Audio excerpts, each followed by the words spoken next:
go again. The VTC meeting of the Security Council is called to order.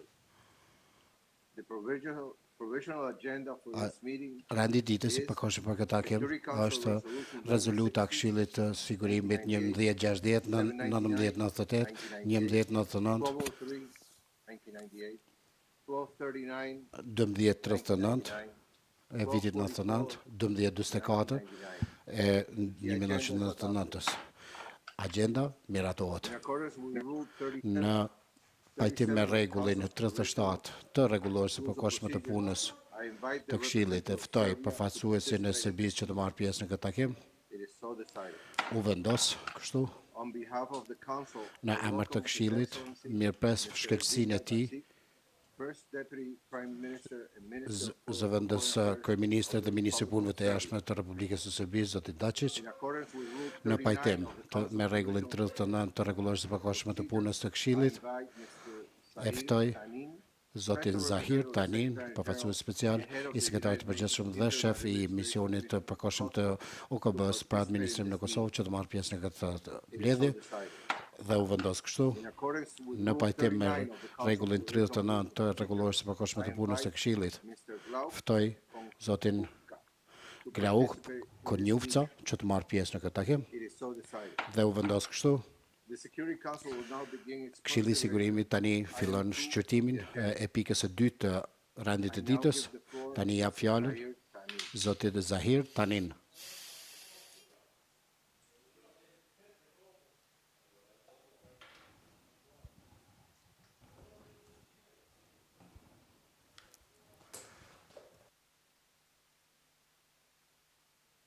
Mr. Tanin, you have the floor.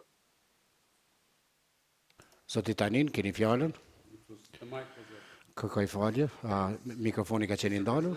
Faleminderit shumë zoti kryetar, kryesues, të nderuar antar të Këshillit të Sigurimit. Më lejoni që të filloj duke shprehur ngushëllimet e mia për pjesëtarët e zonës së punës së Këshillit ton, jetët e të cilëve janë prekur nga pandemia. Kjo ka qenë sfidë e paparaparë e gjithë kësaj bote, gjithë këtij rajoni, dhe një përkujtim që sfidat e tilla mund të zgjidhen vetëm me anë të bashkëpunimit rajonal. Zoti President,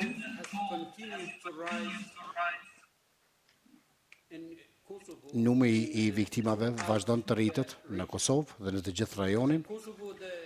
Në Kosovë, autoritetet të shëndetit publik në konsultim me Organizatën Botërore të Shëndetësisë, OBSH-s, dhe organet të tjera ndërkombëtare kanë reaguar shpejt për të vendosur masa për të kufizuar për hapjen e sëmundjes.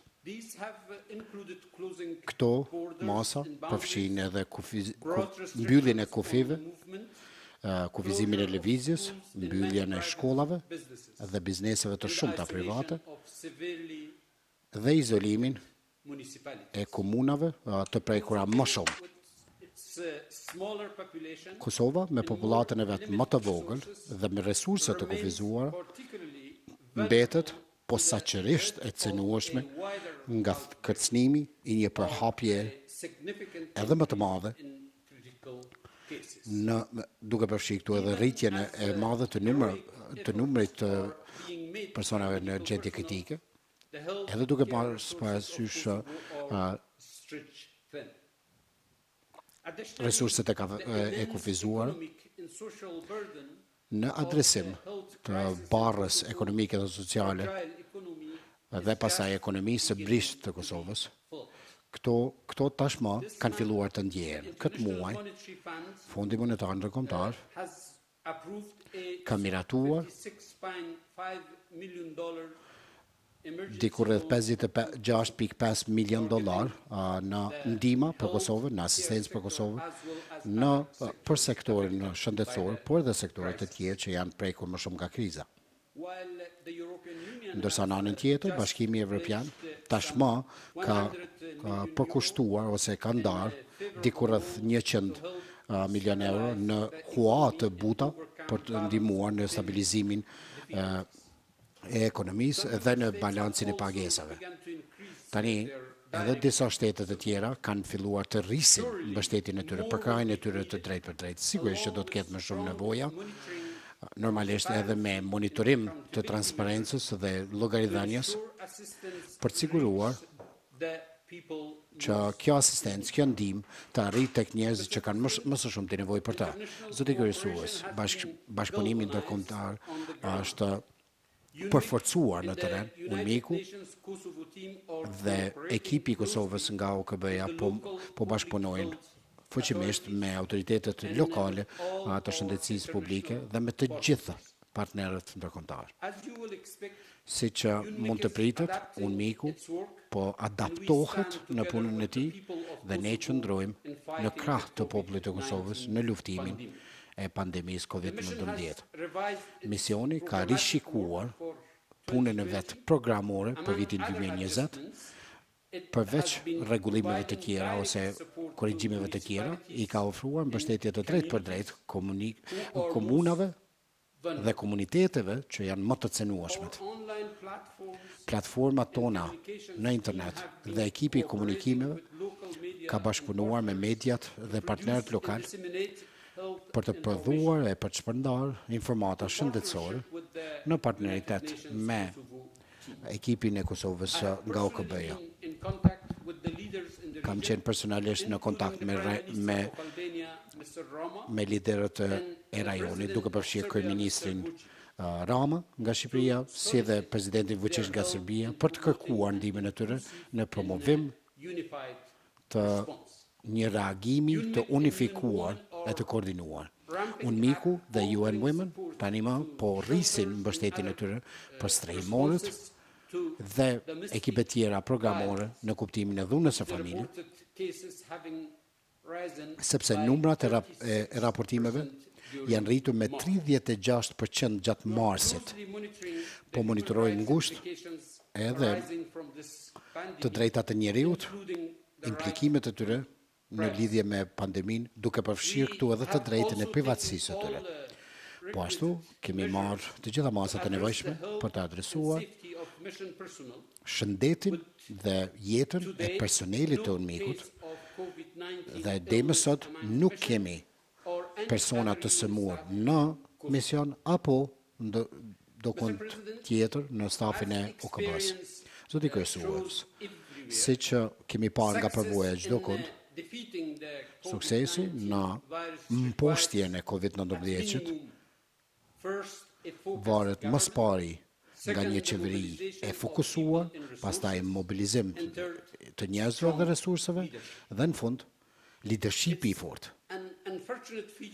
Është një tipar fatkeq i rrethanave aktuale në Kosovë që përçarjet politike kanë marrë vëmendjen e shumë liderëve, duke larguar atë nga kriza botërore.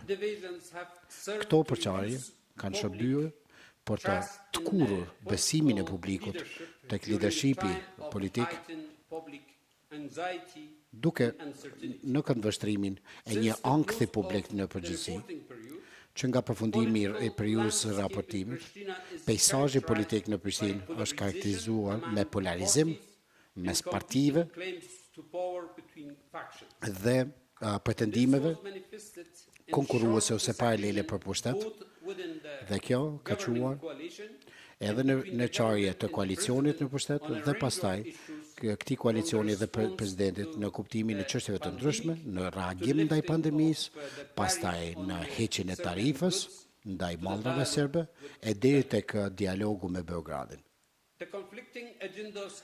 Agendat e mos përputhshme kanë quar drejt një mocioni i vot besimi me 25 mars ndaj qeverisë. Derisa kriza COVID-19 po godiste më së shumti, qeveria në detyrë tashma është në vendin e vet, por derisa po flasim sot, presidenti ka kërkuar qeveri të re që të formohet nga një shumicë tjetër ose alternative, ndërsa kryeministri e ka quajtur këtë veprim të palehtëshëm dhe ka kërkuar që kjo të kundërshtohet në gjykatën kushtetuese. çfarë do lloj hapi në vijim që të vijë, është e qartë në këtë fazë që pakënaqësia publike ka qenë e prekshme për javë me radhë, është themelore, është thelbësore që paqartësitë ose pasiguritë politike të mos ndërhyjnë në veprimin jo partijak, jo politik në luftën ndaj pandemisë. Gjatë kryesues, ky jo stabilitet i brendshëm politik mund të çojë Kosovën drejt sfidave të tjera ose plotësuese,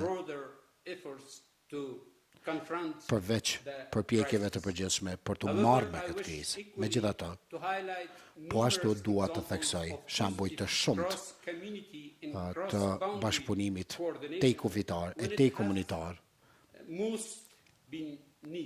ku ka qenë më së shumti e nevojshme. Zyrtarët shëndetësorë në Prishtinë dhe në veri të Kosovës, por edhe në Beograd, kanë krijuar, kanë vendosur komunikim me koordinim më të mirë, më të përmirësuar, gjë që ka munguar në fillim të kësaj krize. Artikuj esencial kanë lëvizur përtej kufive, ndërsa qeveria serbe tash së voni ka miratuar edhe donacionin e disa testeve për autoritetet publike, përveç faktit, përkundër faktit që Prishtina ka vendosur, disa palë në Prishtinë kanë vendosur të reagojnë negativisht ndaj kësaj. Përveç profesionistëve që janë në mungesë, edhe ndarjet të tyre ose përçarjet të tyre mes vijave etnike, kjo gjë jep shpresë që bashkëpunimi mund të rritet me ngritjen e numrit të prekurve nga kjo sëmundje. Largimi ose heqja e tarifes 100% që ndaj importeve të Serbisë dhe Bosnës për një periudhë të caktuar, e bashkuar kjo me vendosjen e masave të reciprocitetit ndaj Beogradit, është mirëpritur nga disa, edhe pse është parë si e pamjaftueshme nga të tjerët. Megjithatë, ne e konsiderojmë që ky është një hap përpara në kuptimin e rivendosjes së marrëdhënieve tregtare më të mira dhe një kthim ka parimet e marrëveshjes së tregtisë së lirë të Evropës qendrore CEFTA. Është po ashtu një shenjë mirë, një indikacion i mirë për një rifillim të mundshëm të dialogut politik mes Beogradit dhe Prishtinës. Vërej që rjeti evropian i operatorëve të transmisionit në Evropë ka votuar për të miratuar një marrëveshje mes operatorit kosovar Kost, një arritje të madhe për të siguruar efikasitet të energjisë në rajon dhe pastaj zbatim të marrëveshjes së Komunitetit të Energjisë Evropiane. Edhe pse nuk ka ndonjë rrugë të qartë për dialogun në vazhdim, së paku ka sinjale që vëmendja vazhdon të jetë fokusuar në këtë çështje, edhe pse emergjenca COVID-19 merr përparësinë. Mirëpres emërimin nga Bashkimi Evropian të përfaqësuesit special për dialogun në kuptimin e avancimit të këtij dialogu. Iniciativat të fundme të infrastrukturës dhe të tjera që janë lansuar në ombrellën e përfaqësuesit special të presidentit amerikan kanë shënuar një shembull tjetër të angazhimit praktik që është i mundur. Normalisht, kur ka vullnet të ndërsjellë politik dhe mbështetje ndërkombëtare. Tani, në të ardhmen një qasje koordinuar ndërkombëtare dhe mbështetje atë dialogu të lehtësuar nga BE-ja mes Prishtinës dhe Beogradit do të jetë themelore dhe kjo mbetet shpresa jonë më e madhe për arritjen e një marrëveshjeje gjithëpërfshirëse dhe për ruajtjen e paqes. Zoti kryesues, kriza ka testuar pikat e forta dhe të dobta të shteteve anëtare dhe territoreve në të gjithë botën. Në përfundim, dua të shpreh mirënjohjen time për profesionistët në të dy anët e kufirit që mbështesin njëri tjetrin në luftimin e pandemisë. Inkurajoj liderët politikë që të ndjekin këtë shembull të tyre dhe të fokusohen tek unifikimi i energjive të tyre, duke lënë agjendat e veta personale e partijake anash. Unë miku dhe unë KT-ja, ekipi i OKB-së për Kosovën, partnerët tanë, do të vazhdojmë t'i kushtojmë resurset tona kolektive kësaj lufte. Shfrytëzoj këtë mundësi për të kërkuar mbështetje të drejtë për drejtë për Kosovën në adresimin e çështjeve apo nevojave shëndetësore dhe të mirëqenies sociale sa më shpejt që është mundur. Siç e ka theksuar sekretari i përgjithshëm, vetëm me solidaritet dhe unifikim të përpjekjeve mund të jemi të suksesshëm në tejkalimin e kësaj sfide enorme. Falenderoj të gjithë shtetet anëtare për mbështetjen e vazhdueshme të unmikut. Faleminderit shumë zotit Tanin për fjalimin tuaj. Tani jap fjalën shkelësisë së tij zoti Ivica Dačić, zëvendës kryeministër i parë dhe ministri i punëve të jashtme i Republikës së Serbisë. Ju keni fjalën.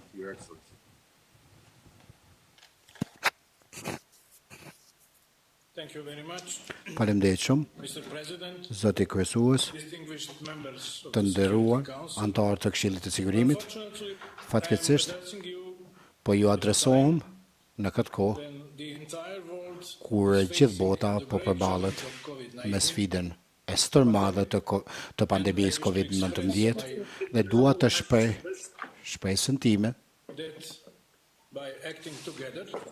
që me veprimin e përbashkët, me solidaritetin e ndërsjellë, me bashkëpunim, do të arrijmë të tejkalojmë këtë situatë të vështirë. Do doja të shfrytëzoj këtë mundësi që të shpreh ngushëllimet e mia më të thella për gjitha familjet e viktimave të virusit COVID-19 në të gjithë botën dhe të shpreh solidaritetin e fuqishëm të Serbisë për të gjithë ata që janë prekur nga pandemia. Vetëm duhet ta theksoj rëndësinë e mbajtjes së kësaj seance për shkak se është një mesazh i fuqishëm për njerëzit në Kosovë dhe në të hi që nuk janë të vetëm në këtë periudhë të vështirë dhe ne kujdesemi për ta sot më shumë se kurrë, të vetëdijshëm që jetojnë në kushte të vështira edhe para kësaj përhapjeje. Kemi marrë veprime vendimtare për të ndihmuar serbët në Kosovë dhe me të hi në luftimin e epidemisë.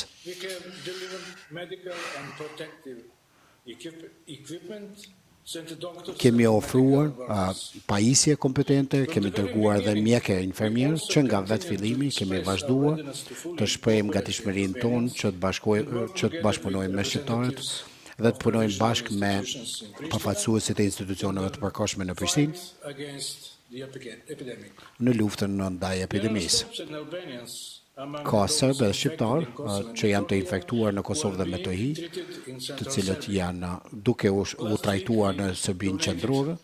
Javën e kaluar kemi dhuruar 1000 sete testimi për autoritetet në Prishtinë për të zbuluar prezencën e COVID-19.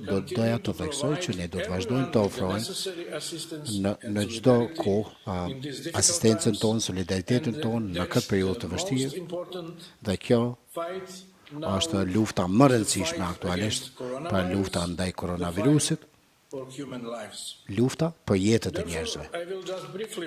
Pra, shumë shkurt do të trajtoj periudhën e kaluar të raportimit. Zonja dhe zotëri, Serbia vazhdimisht ka shprehur, sidomos në vitin e fundit, një përkushtim të fuqishëm për gjetjen e një zgjidhje kompromisi për çështjen e Kosovës dhe Metohijës, që do të siguronte paqe dhe stabilitet afatgjatë dhe ka treguar vullnetin për të arritur në një zgjidhje të tillë në një mënyrë që asnjëra palë të mos fitoj çdo gjë, por do të merrte mjaftueshëm për ta bërë këtë zgjidhje afatgjatë dhe të qëndrueshme. Serbia ka reaguar ndaj të gjitha akteve unilaterale dhe të tjera nga institucionet e përkohshme të qeverisjes në Prishtinë.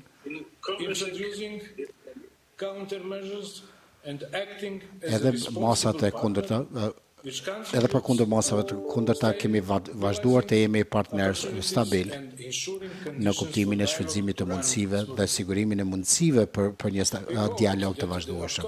Shpresoj që zgjedhjet e tetorit Shpesonim që zgjedhjet e tetorit 2019 dhe vendosin autoriteteve të reja këtë vit do të ishin mundësi e mirë për institucionet e përkohshme të qeverisjes në Prishtinë për të hedhur një faqe tjetër, për të kaluar një faqe tjetër ndaj këtij dialogu dhe që përfundimisht të tregonin gatishmëri për dialog për zgjidhjen e çështjeve të rënda të tarifave që përbëjnë një blokadë afatgjate, por jemi përballur me qëndrime edhe më ekstreme dhe një mungesë totale të vullnetit për të angazhuar në dialog, siç kemi parë më së miri në program dhe vendimet e qeverisë Albin Kurtit. Qasja ndaj tarifave të vendosura nga Prishtina për mallrat nga Serbia Qendrore dhe Bosnia e Hercegovina që kanë shkaktuar dëme politike, ekonomike, jo vetëm ndaj Serbisë, por për gjithë rajonin, është një indikacion të i qartë i qasjes për dialogun. Megjithatë, kemi vazhduar të shfaqim përkushtimin tonë për trajtimin e gjitha çështjeve duke promovuar një liri më të madhe të televizjes, të njerëzve, të mallrave, të shërbimeve, kapitalit. This in mind primarily, and as a gesture of goodwill, we have recently signed letters of intent.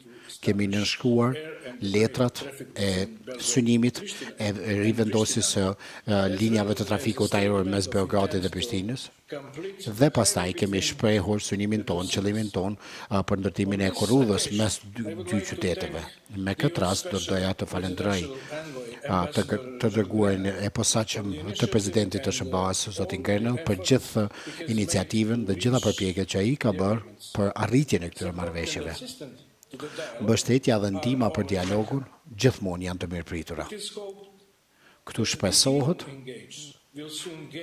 që edhe të angazhuarit të BE-s të fitojnë një momentum të ri me emrimin e zotit Lajçak si përfaqësuesi i posaçëm për dialogun mes Serbisë dhe Kosovës. Dhe për vazhdimin e dialogut, këto kushte do të krijohen sapo pandemia të jetë kryer. Vetëm një hap i Prishtinës na ndon nga kjo. Kjo është anulimi i tarifave dhe masave të reciprocitetit, gjë të cilat e anulojnë ose kundërshtojnë çdo gjë që kemi arritur me marrëveshjet e Brukselit që nga viti 2012 e tutje.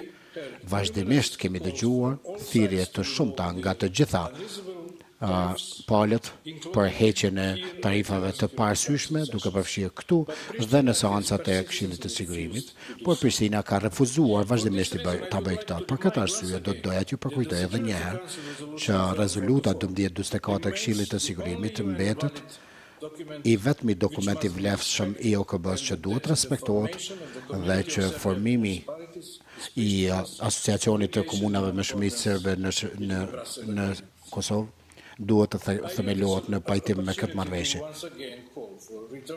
Shfrytëzoj këtë mundësi për të bërë edhe një thirrje për t'ju kthyer dialogut dhe heqjen e gjitha masave të tilla të njëanshme. Situata tregon që më shumë se kur sa duhet të jeni të afërt me njëri tjetrin dhe sa është me rëndësi kjo lidhje mes nesh. Por atmosfera politike në Kosovë dhe Metohi ka quar drejt politizimit të ndihmës nga Serbia, solidaritetit të Serbisë në kontekstin e luftës ndaj koronavirusit dhe eksploatimit të këtyre për sulme brutale dhe akuzat të pahishme që duhen dënuar nga gjithë bashkësia ndërkombëtare. Më duhet ta theksoj edhe një herë që heqja e tarifave anticivilizuese bashkë me aktin e shpallur një anshëm, këto janë të papranueshme. Prishtina, pra, në mënyrë aktive, po lufton për njohjen e gjithë Kosovës në gjithë botën, dhe siç e thot, në këtë kuptim ndihmohet nga disa nga ju. Neve na keni kërkuar që të ndalim fushatën tonë të tërheqjes së njohjeve, por nuk është e logjikshme që ju vetë të ndalni lobimin për pavarësinë e njëanshme të shpallur nga Kosova dhe përpjekjet e autoriteteve kosovare, kur lajmi i rrejshëm i pranimit i njohjes së pavarësisë së shpallur nga Jamajka në shkurt të këtij viti, zyrtarët e Kosovës duke falendëruar shtetin amerikan dhe senatorin Engel për këtë gjë, i njëjti ambasador Engel dhe një senator tjetër i dërguan sekretarit të shtetit Mike Pompeo duke kërkuar shpjegim se pse SBA nuk ka vendosur sanksione e as nuk i ka bërë presion aktiv Serbisë që të ndalë fushatën globale të çnjohjeve. Këto lëvizje, këto akte, a kontribuojnë këto në krijimin e klimës së dialogut? Vetëm nëse secili ndal lobimin, e njëjta mund të kërkohet edhe nga Serbia. Antarët e Këshillit të Sigurimit, nëse duam të ndërtojmë një të ardhme të përbashkët, duhet të veprojmë në mënyrë të përgjithshme, duhet të themi që viktimat më të mëdha të konfliktit të Kosovës dhe Metohijës janë civilët e pafajshëm, pa marrë parasysh etninë e tyre. Nuk mund të lejojmë një palë që të marrë plotësisht rolin e viktimës dhe pastaj të mos dënoj krimet ndaj serbëve, familjet e tyre, në Starogradsko për shembull, fëmijë të vrarë në Gorazdet, të lënduar afër liçenit të Raduniqit dhe në Kleçk, dhe pastaj çështjen e 200.000 serbëve që janë përzanë nga Kosova dhe Metohija, nga ushtria çlirimtare e Kosovës. Vetëm 1.9% të cilëve kanë arritur të kthehen përfundimisht dhe që nuk mund të kthehen në shtëpitë e tyre në Kosovë dhe Metohi pas 20 vitesh për shkak të situatës së sigurisë. Edhe këto pyetje meritojnë të kenë përgjigje.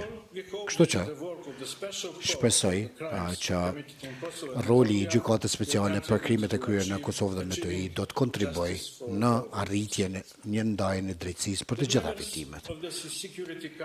Të nderuar antarë të Këshillit të Sigurimit, në një periudhë ku e gjithë bota po përballet me një prej sfidave më të mëdha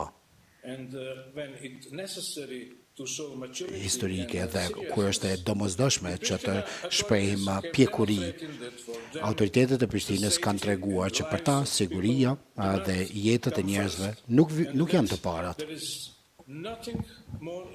Dhe asgjë nuk ka më të rëndësishme se ajo se kush do të jetë në pushtet. Mesazhet politike të qeverisë re përfaqësuesve të saj të shkarkuar me një mocion votbesimi në më pak se 2 muaj, a duhet të merren seriozisht ato apo jo? A duhet të merren si mesazhe për përdorim të brendshëm apo mesazhe për ndërkombëtarët?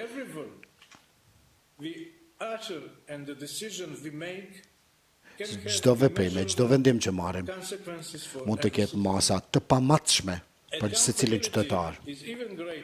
E këtu kërkohet edhe më shumë për pjekuri kur ke një situatë sensitive, siç është rasti në Kosovë dhe Metohi. Viktimat më të mëdha të politikës që nuk tregon kurrë vullneti për të arritur një zgjidhje kompromisi që do të plotësonte interesat edhe të anës serbe, edhe të anës shqiptare. Nuk janë politikanët, por serbët në Kosovë dhe më të që përballen çdo ditë me sulme fizike dhe mesazhe urrejtje, po edhe shqiptarët që po nguten të shkojnë në Serbi për të marrë trajtimin e duhur mjekësor. Më duhet të theksoj që në këto periudha të vështira, politikanët e Kosovës, e Prishtinës, kanë vërtetuar edhe një herë me veprimet e tyre çka është e qartë për të gjithë. Por që disa për jush nuk duan ta dëgjojnë që krijimi i një shteti si Kosova është gjë e rrezikshme për bashkësinë ndërkombëtare. Dhe që shtetet e tilla nuk mund të krijohen me vendime të njëanshme. Më lejoni të theksoj edhe një herë që Republika e Serbisë beson fuqimisht që problemet duhet të zgjidhen përmes dialogut dhe shpresojmë që kushtet për këtë dialog do të krijohen sa më shpejt që është e mundur. Serbia dëshiron të ndërtojë një të ardhme të përbashkët me një politikë të paqes dhe bashkëpunimit. Faleminderit shumë. Ja falenderoj shkelësinë e tij, zotin Dačić për deklaratën e tij. Tash ja kaloj fjalën zotit Glauk Konjuca. Ju e keni fjalën?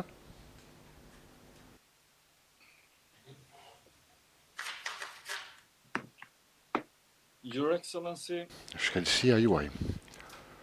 President, President e shkelësiet, se përfaqësuesit e përhershëm të shtetit anëtare, të Këshillit të Sigurisë, të Organizatës së Kombeve të Bashkuara, i nderuari zoti Zahir Tajni, përfaqësues i special i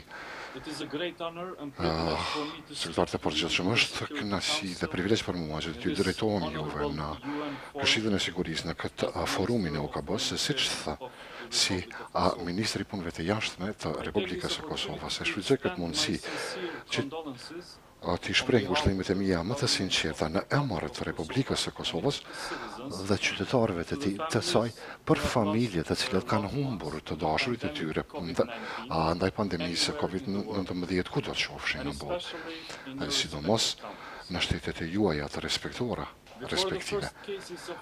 Para rasteve para shfaqjes së rasteve të para të COVID-19 në Kosovë që kanë ndodhur më 11 mars të këtij viti, qeveria jone ka marrë hapat e menjëhershëm duke mbyllur shkollat dhe ndaluar fluturime. Rezultat i veprimit profesional dhe të shpejt, numri i personave të infektuar me koronavirusin në Kosovë është relativisht i ulët dhe numri i vdekjeve nga ky virus në Kosovë është më i ulët se në shtetet e tjera të rajonit.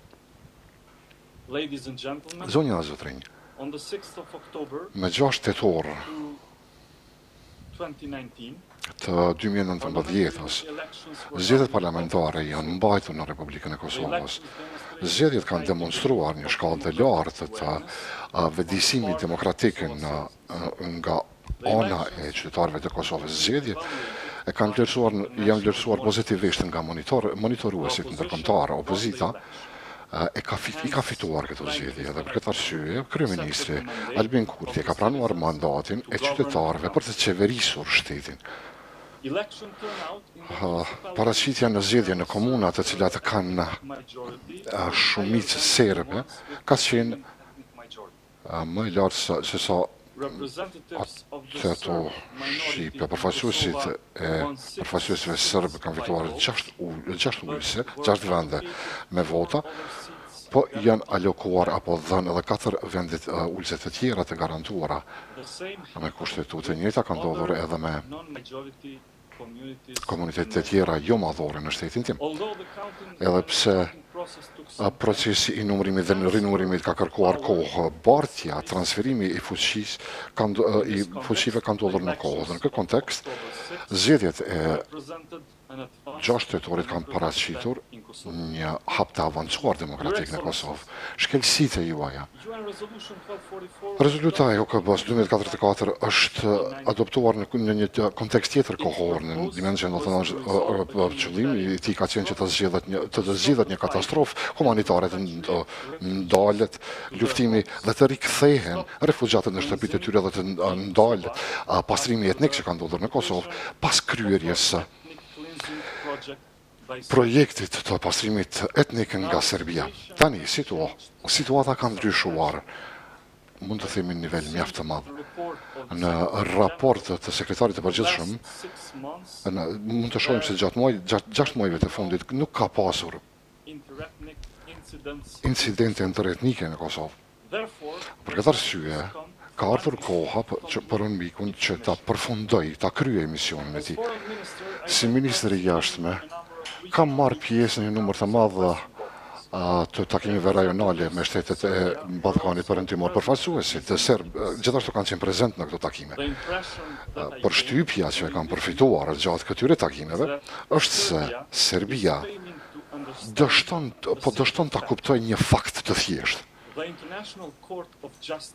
Gjykata ndërkombëtare e drejtësisë në Hagë me 22 korrik të vitit 2010 e ka parë ligjshmërinë dhe legalitetin e pavarësisë së Republikës së Kosovës, që është e pakhthyeshme. Të gjithë ne ta shfrytëzojmë këtë kohë dhe të na kujtohet se çka është thënë në mënyrë eksplicite nga gjykata.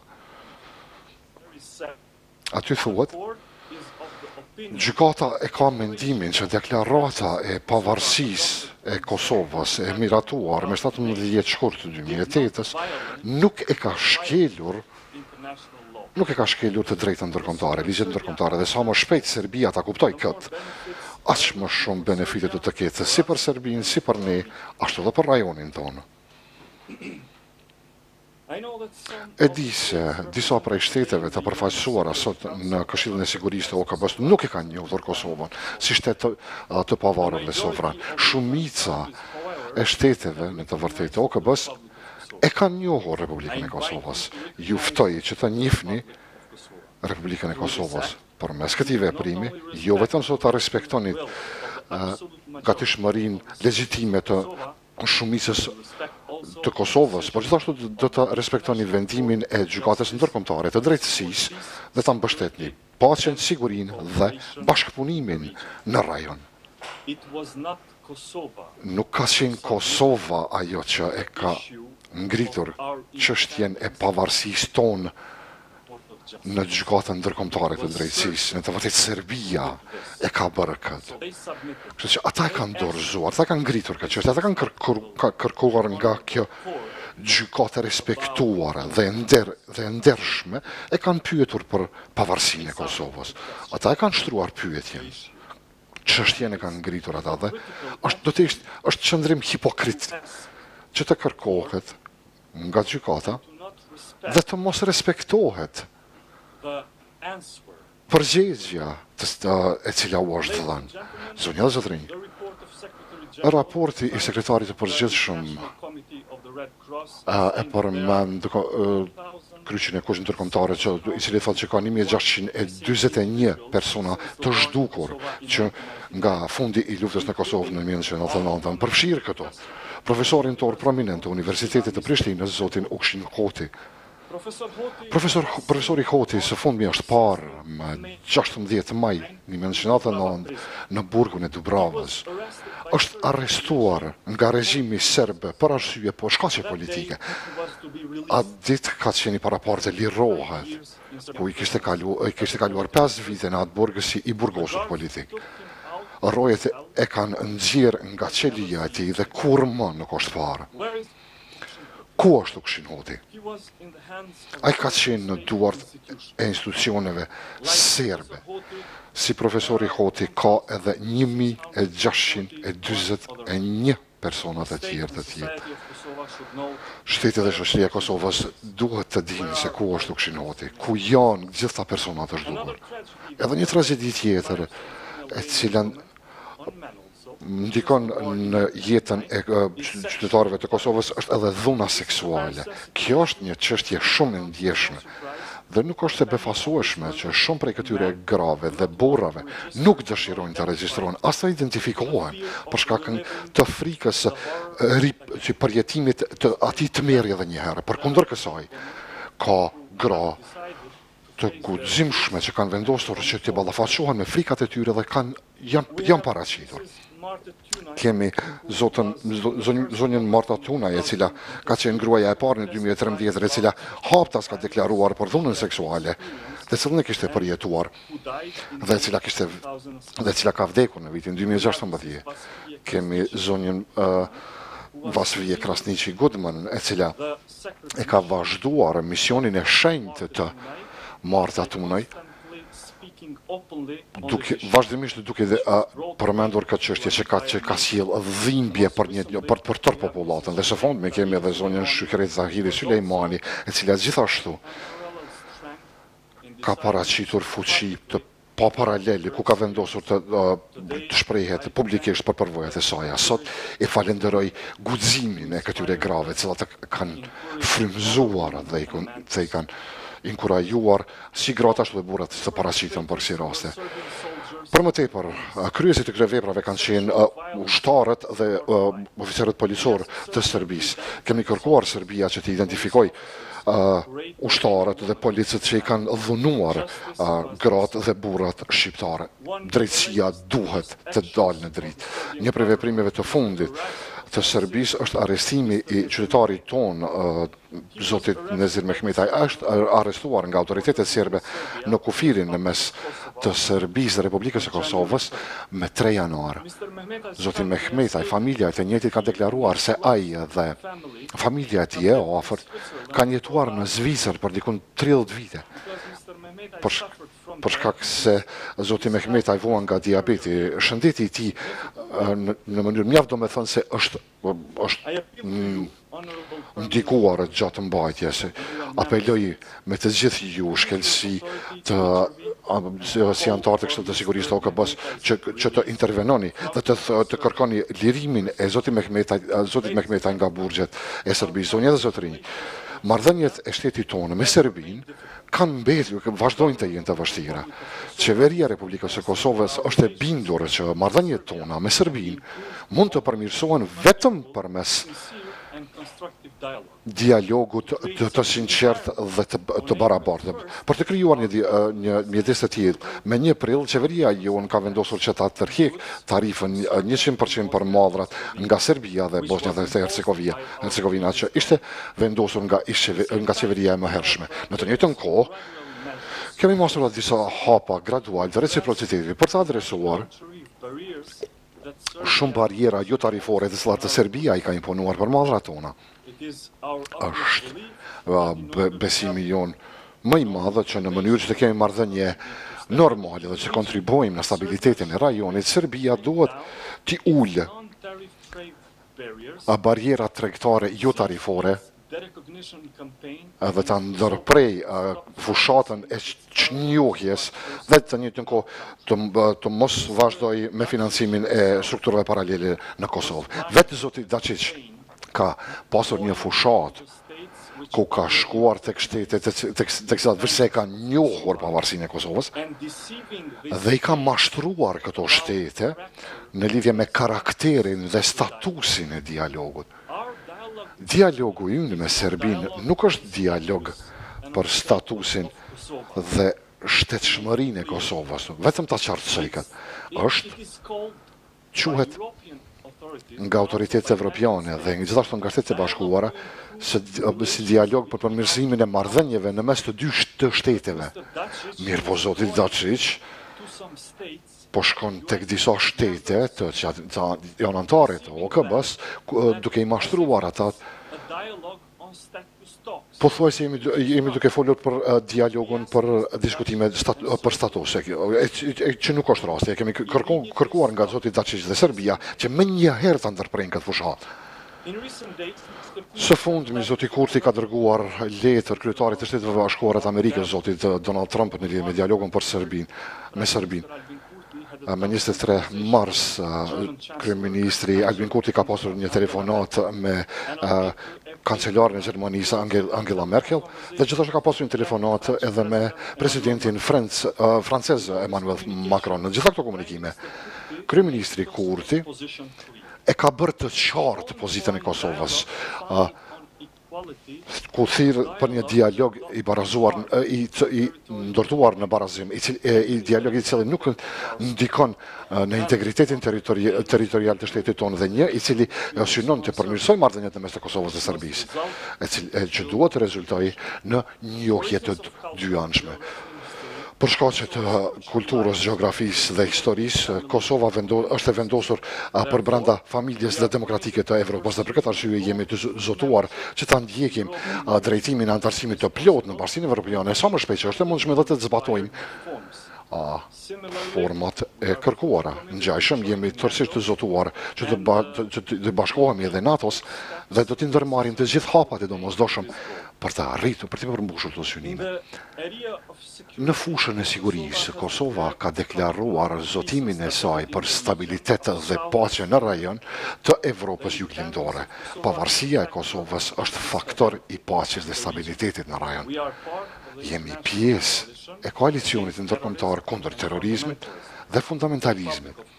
Republika e Kosovës mirëpret bashkëpunimin me të gjitha shtetet anëtare të OKB-s për të promovuar synimet tona të përbashkëta të sigurisë dhe paqes në tërë botën. Ju falenderoj shumë.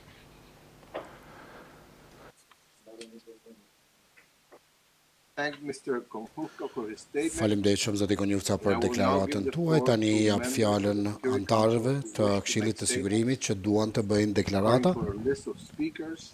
Sipas listës së folësve tonë, jap fjalën përfaqësuesit të Estonisë. Thank you, Mr. President. Faleminderit shumë zoti kryesues. Tani zoti kryesues, duam të falenderojmë së pari zotin Zahir Tanin, përfaqësues special i sekretarit të përgjithshëm për njoftimin e tij, dhe zotin Dačić, zëvendës kryeministri i parë dhe ministri i jashtëm i Republikës së Serbisë, dhe zotin ambasadorët të Kosovës, më falni, ministrin e jashtëm të Kosovës për deklaratat e tyre. Estonia shpej mirënjohjen për zotin Tanin dhe punën e misionit të OKB-s për administratë e përkohshme në Kosovë që ka ndihmuar në avancim të demokratizimit në Kosovë dhe ka promovuar të drejtat e njeriut. Po ashtu çmojmë edhe mbështetjen e unikut për proceset vendimarrëse dhe iniciativave në mbështetje të të rinjve dhe në luftë ndaj dhunës në familje. Ne lëvdojmë iniciativat e marra nga uniku duke përfshirë dhe donacionin e pajisjeve mjekësore për Ministrinë e Shëndetësisë. Ne duam të theksojmë që mocioni i votbesimit ka rënduar luftën ndaj COVID-19. Stabiliteti politik duhet të rivendosë sa më shpejt që është e mundur dhe gjitha palët politike duhet të punojnë së bashku për të siguruar që qytetarët të marrin asistencën e duhur mjekësore dhe mbështetjen sociale. I bëjmë thirrje të gjithë liderëve institucional dhe politik që të bashkojnë përpjekjet e tyre në zbutjen e ndikimeve të koronavirusit, politike, ekonomike, sociale. Këtu theksojmë rolin e misionit të sundimit të ligjit evropian, do thotë, sidomos gjatë kësaj periudhe të vështirë. Së voni, për shembull, Euleksi ka biseduar për përforcimin e kapaciteteve të shërbimit korrektues të Kosovës, duke dhuruar dhe pajisje elektronike, duke mbajtur edhe takime virtuale. Normalizimi i marrëdhënieve mes Serbisë dhe Kosovës është çelësi i stabilitetit rajonal dhe dialogu duhet të rifillojë pasi të përfundojë pandemia. Ne mirëpresim emërimin e zotit Lajçaka si përfaqësues special për dialogun mes Serbisë dhe Kosovës në fillim të këtij muaji dhe i dëshiroj të gjitha të mirat në përpjekjet e tij. Ne shprehim lëvdatën për vendimin e qeverisë së Kosovës për heqjen e tarifave ndaj importeve të marrave nga Serbia dhe Bosnia e Hercegovina. Është një hap i mirë pozitiv për rifillimin e dialogut dhe dhe jemi të kënaqur që presidenti Vučić ka shprehur vullnetin për bashkëpunim të plotë me autoritetet e Prishtinës në reagim ndaj pandemisë dhe përhapjes së saj. Me sa po kalon koha dhe palët shprehim veprime të mira, sfidat që shprehen nga të dyja palët do të zgjidhen me dialogun e lehtësuar nga BE-ja, që është një kriter kyç për sigurimin e rrugës së tyre evropiane. Sa i përket platformës së integrimit evropian të Kosovës me vazhdimin e zbatimit të marrëveshjes së stabilizim asociimit nga Kosova, është e pashtu e rëndësishme që të bëhen reforma të më të tjeshme në kuptimin e zhvillimit social-ekonomik, luftës ndaj korrupsionit dhe krimit të organizuar dhe sundimit të ligjit. Dhe normalisht puna uleksit duhet të bëhet më e dukshme dhe do të kërkonim edhe rishikimin strategjik të UNMIK-ut në kohën e dur. Ne shprehim mirënjohjen për iniciativën e marrë nga Merkel dhe Macron në kuptimin e përbashkimit të gjithë liderëve të rajonit. Tani duke përballur me këtë krizë botërore, të mendojmë së bashku në përputhje me udhëzimet e sekretarit të përgjithshëm. Faleminderit shumë përfaqësuesit të Estonisë për deklaratën e tij. Tani jap fjalën përfaqësuesit të Shteteve të Bashkuara. Faleminderit zoti kryesues dhe përfaqësuesit special të zotit Tanin për këtë fjalim dhe mirëpresim edhe të dërguarit e qeverive të Kosovës dhe Serbisë. Kjo sfidë ka treguar që bashkëpunimi ndërkombëtar është më i rëndësishëm se çdo herë, sidomos mes Kosovës dhe Serbisë. Ne mirëpresim veprimet nga Kosova dhe Serbia në reagim të pandemisë dhe inkurajohemi nga një bashkëpunim i rritur mes Prishtinës dhe Beogradit në kuptimin e lehtësimit të qarkullimit të malrave të ndryshme dhe luftimit me resurse. Tani dua të shpreh edhe mirënjohjen tonë për qeverinë serbe për mbështetjen e vet për flutrimet e riadhesimit nga Serbia dhe qeverinë e Kosovës në përpjekje për t'ju bashkuar luftimit të pandemisë. Shtetet e Bashkuara mbështesin Ballkanin Perëndimor që është me perspektivë dhe zhvillim dhe jemi shumë të përkushtuar që këto institucione t'i afrojnë standardeve ndërkombëtare. Ka qenë inkurajuese që të dëgjohen deklaratat nga liderët kosovar dhe serb që mbeten të përkushtuar për normalizimin e marrëdhënieve mes tyre. Situata aktuale thekson prioritetin që Shtetet e Bashkuara i kanë dhënë zhvillimit të lidhjeve ekonomike dhe komerciale mes Kosovës dhe Serbisë. Edhe pse tarifat janë pezulluar, Kosova duhet të heqë të gjitha masat reciproke menjëherë dhe në mënyrë të pakushtozuar. Inkurajojmë të dyja palët që të bëjmë përpjekje që bizneset të lulëzojnë, të ofrojnë mundësi të mira biznesi dhe të rifillojnë një dialog që është i ndershëm dhe i sinqert. Sot theksojmë rëndësinë e pjesëmarrjes së grave në proceset e këtilla. Më tutje, presim që establishmentit politik në Kosovë të jetë në përputhje me kushtetutën e Kosovës në gjitha përpjekjet e tyre. Po ashtu mirëpresim emërimin e zotit Lajçek si përfaqësues special i BE-s për dialogun mes Beogradit dhe Prishtinës dhe për Ballkanin Perëndimor dhe shpresojmë të shohim të kemi koordinim të mëtutjeshëm mes SBA-ve dhe BE-s në këtë drejtim. Kjo sfidë e paprecedent ka zbuluar nevojën për bashkëpunim, por kjo tregon po ashtu që resurset e Kombeve të Bashkuara duhet të çohen tjetër kund ku ka më shumë nevojë. Ne ritheksojmë bindjen tonë që UNMIK-u ka përmbushur qëllimin e vetë fillestar dhe duhet të mbyllet. Shtetet e Bashkuara shpresojnë të bashkëpunojnë me anëtarë tjerë të Këshillit të Sigurimit që të përcaktojnë përfundimin e këtij misioni dhe të ridrejtojnë resurset e OKB-s dhe që të gjitha shtetet e Ballkanit Perëndimor të realizojnë potencialin e tyre të plot. Faleminderit shumë kryesues.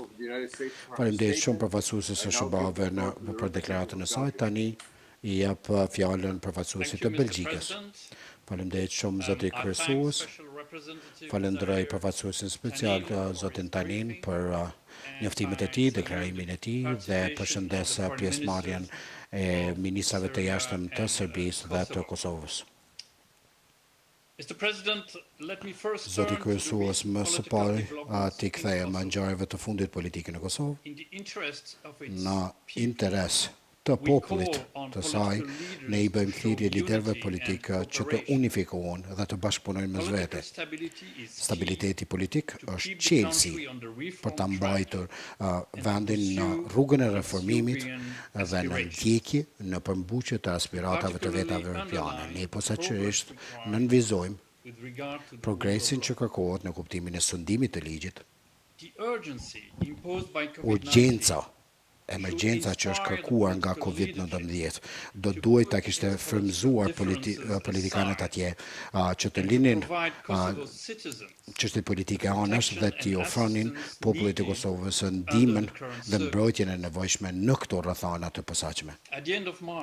Në fund të marsit, BE-ja alokoi diku rreth 37 milion euro për mbështetje emergjente për partnerët e vet në Ballkanin Perëndimor. 5 milion nga kjo mbështetje për luftimin e COVID-19 janë dhënë Kosovës. Pastaj 61 milion për masat e rimëkëmbjes ekonomike dhe kreditet të ndryshme janë në pritje të miratimit të tyre. Alokimi efikas i këtyre dhe resurseve të tjera është një sipërmarrje e konsiderueshme. Kjo i jep kuptim domosdoshmërisë që të ketë një mjedis që kërkon politika të forta dhe të shpejta me vëmendje të posaçme për grupet e cënueshme. Ne i bëjmë thirrje aktorëve palëve relevante që t'i japin prioritet përparësi shërbimeve për parandalimin dhe pastaj reagimin ndaj dhunës me bazë gjinore, duke pasur parasysh rritjen globale të rasteve të dhunës së familje që ndikojnë apo dëmtojnë posaçërisht gratë dhe vajzat. Ne ritheksojmë thirrjen e përfaqësuesit special që të gjitha institucionet dhe palët të ndryshme në Kosovë që të mbështesin të drejtat e njeriut, që të mos e lënë askë mbrapa në luftë ndaj COVID-19. Zoti kryesues, betejë ndaj virusit korona dhe ndikimet të saj e prek edhe bashkëpunimin ndërkombëtar. Ne e mirëpresim qasjen pragmatike të marrë nga autoritetet kosovare dhe ato serbe në kuptimin e çështjeve shëndetësore gjatë kësaj krize. Gjë që është lehtësuar, mundësuar me marrëveshje paraprake të arritura nën dialogun e udhëhequr nga BE-ja. Ne inkurajojmë palët që të vazhdojnë dhe të zgjerohen më tutje në këto përpjekje në dobi të popullatës së tyre. Po ashtu, vendimi së voni i qeverisë së Kosovës për të hequr tarifat doganore për mallrat e importuara nga Serbia dhe Bosnia dhe Hercegovina ka krijuar, ka prodhuar rezultate të prekshme, sepse rrjedha e mallrave tashmë është rritur. Ne shpresojmë që ky gest i parë pozitiv krijon hapësirë për iniciativa të tjera të krijimit të besimit dhe udhëheqin çojnë drejt një ringjallje të dialogut të udhëhequr nga BE-ja mes Beogradit dhe Prishtinës. Ne i bëjmë thirrje për zbatimin e marrëveshjeve tashmë të nënshkruara në kuadër të këtij dialogu të BE-s dhe mirëpresim emërimin tarsëvoni të zotit Miroslav Lajçak si përfaqësues i posaçëm i BE-s. Bashkimi Evropian mbetet e vendosur që të përfundojë, që të ndalë status quo-n mes Beogradit dhe Prishtinës. Ne ftojmë të dyja palët që të angazhohen me përfaqësuesin special të BE-s me qëllim që të arrihet një normalizim gjithëpërfshirës i marrëdhënieve në formë të një marrëveshje obligative ligjore. Në fund, do doja të ritheksoj angazhimin ton në të mirë të drejtësisë tranzicionale. Narrativat kundërthënëse sa i përket të kaluarës në Kosovë vazhdojnë të krijojnë përçarje. Vetëm me një ballafaqim të fuqishëm me të kaluarën e vet, Kosova do të arrijë të krijojë paqen dhe pajtimin afatgjatë. Në përpjekje për të arritur drejtësi të vërtet e reparacione për shkeljet e të drejtave të njerëzit në të kaluarën, është më rëndësi që këtu të ketë angazhim me shoqërinë civile dhe lëvizjet në terren në bazën popullore. Nevojat e viktimave duhet të jenë në qendër, në thelb të këtij procesi, ku vëmendja e posaçme i kushtohet familjarëve dhe të zhdukurve, të pagjeturve. Faleminderit shumë. Falenderoj përfaqësuesin e Belgjikës për deklaratën, tani ja kaloj fjalën përfaqësuesit të Tunizisë. Faleminderit zoti kryetar, mirëmëngjes të gjithë kolegëve. Në fillim e falenderoj zotin Tanin për njoftimin e tij dhe dëshiroj gjithashtu të mirëpres shkëlqësinë e tij Ivica Dačić, zëvendësi ministri i parë dhe ministri i punëve të jashtme atë Serbisë dhe zotin Glaukonjuvca. Zoti kryetare, përsëritim rolin ton të rëndësisë përfaqësuesit të posaçme në Kosovë në përmbrojtjen e të drejtave të njeriut, të ndërtimin e institucioneve dhe ndërkrimit të platformës për sistem të qëndrueshëm politik, e nënvizojmë rëndësinë e përpjekjeve të vazhdueshme për të arritur marrëveshjen politike në mes të Beogradit dhe Prishtinës, dhe në këtë drejtim Tunizia shpreh mbështetjen për dialogun e ndërmjetësuar nga BE-ja në mes të këtyre dy palëve. Serbët janë ata që janë në gjendje që mund të zgjedhin çështjet në mes të dy palëve dhe të arrijnë tek zgjidhja që të çojë tek një marrëveshje që e qëndrueshme. Në këtë drejtim e mirëpresim emërtimin e përfaqësuesit special në Kosovë, ndërmjetësuar dialogun mes të Beogradit dhe Prishtinës, dhe po shpresojmë që kjo të japë momentum të ri këtij dialogu. Gjithashtu e mirëpresim iniciativën e Francës dhe Gjermanisë që të organizojnë mbledhje samitin në Paris, kur të krijohen kushtet për këtë. Gjithashtu ngjashëm për këtë ftojmë nga komuniteti ndërkombëtar që të vazhdojnë përpjekje që të inkurajojë Prishtinën dhe Beogradin që t'i lënë anash dallimet e tyre dhe të përqendrohen në arritjen e zgjidhjeve të bazuara në konsensus. Në këtë drejtim e mirëpresim hapat e prekshëm e ndërmarrë nga Serbia dhe Prishtina për të promovuar lidhshmërinë dhe bashkëpunimin rajonal, duke zotuar veten që të punojnë drejt lidhjeve rrugore, hekurudhore dhe ajrore. Ndërkohë që e shprehim rëndësinë e parimit rëndësinë e sovranitetit dhe integritetit territorial, kërkojnë nga të dy palët që të vazhdojnë të merren me drejtime dhe të hiqin të menjanojnë çka do që po i kufizon këtë dialog. Edhe njëherë falenderojmë reagimin pozitiv që është ndërmarrë ndaj pandemisë COVID-19 dhe po shpresojmë që kjo të çojë në solidaritet më të madh që krijon mjedis që mund të son dialogun, dhe gjithashtu e përsërisim mbështetjen tonë për tërë stafin e OKB-së dhe UNMIK-ut gjatë këtyre kohrave të vështira dhe të pasigurta gjatë pandemisë, dhe i falenderojmë përpjekjet e UNMIK-ut për dhënien e mbështetjes për komunitetet më të cënueshme në Kosovë. Falenderoj përfaqësuesin e Tunizisë për deklaratën, tani ja kaloj fjalën përfaqësuesit të Nigerisë. Good morning, Jose. Mirëmëngjesi, Jose. Do të filloj duke ju thënë mirë se erdhe të shkëlqive zotit Ivica Dačić, përfaqësues ministrit të punëve të jashtme të Serbisë, dhe zotit Glaukonjuvca, ministri i punëve të jashtme në Kosovë. Falenderoj gjithashtu të falenderoj Zahir Tahinin, përfaqësuesin e posaçëm të OKB-së dhe udhëheqësin e misionit të përkohshëm në Kosovë të OKB-së për njoftimin e tij shumë preciz. My delegation Delegacioni gjithashtu mirëpret mbarjen e zgjedhjeve të hershme parlamentare në Kosovë të 6 shtetorit e 2019, të cilat bazuar nga monitoruesit lokal dhe ndërkombëtar kanë ndodhur në kushte të mira për kundër disa incidenteve që kanë ndodhur. Mirë po,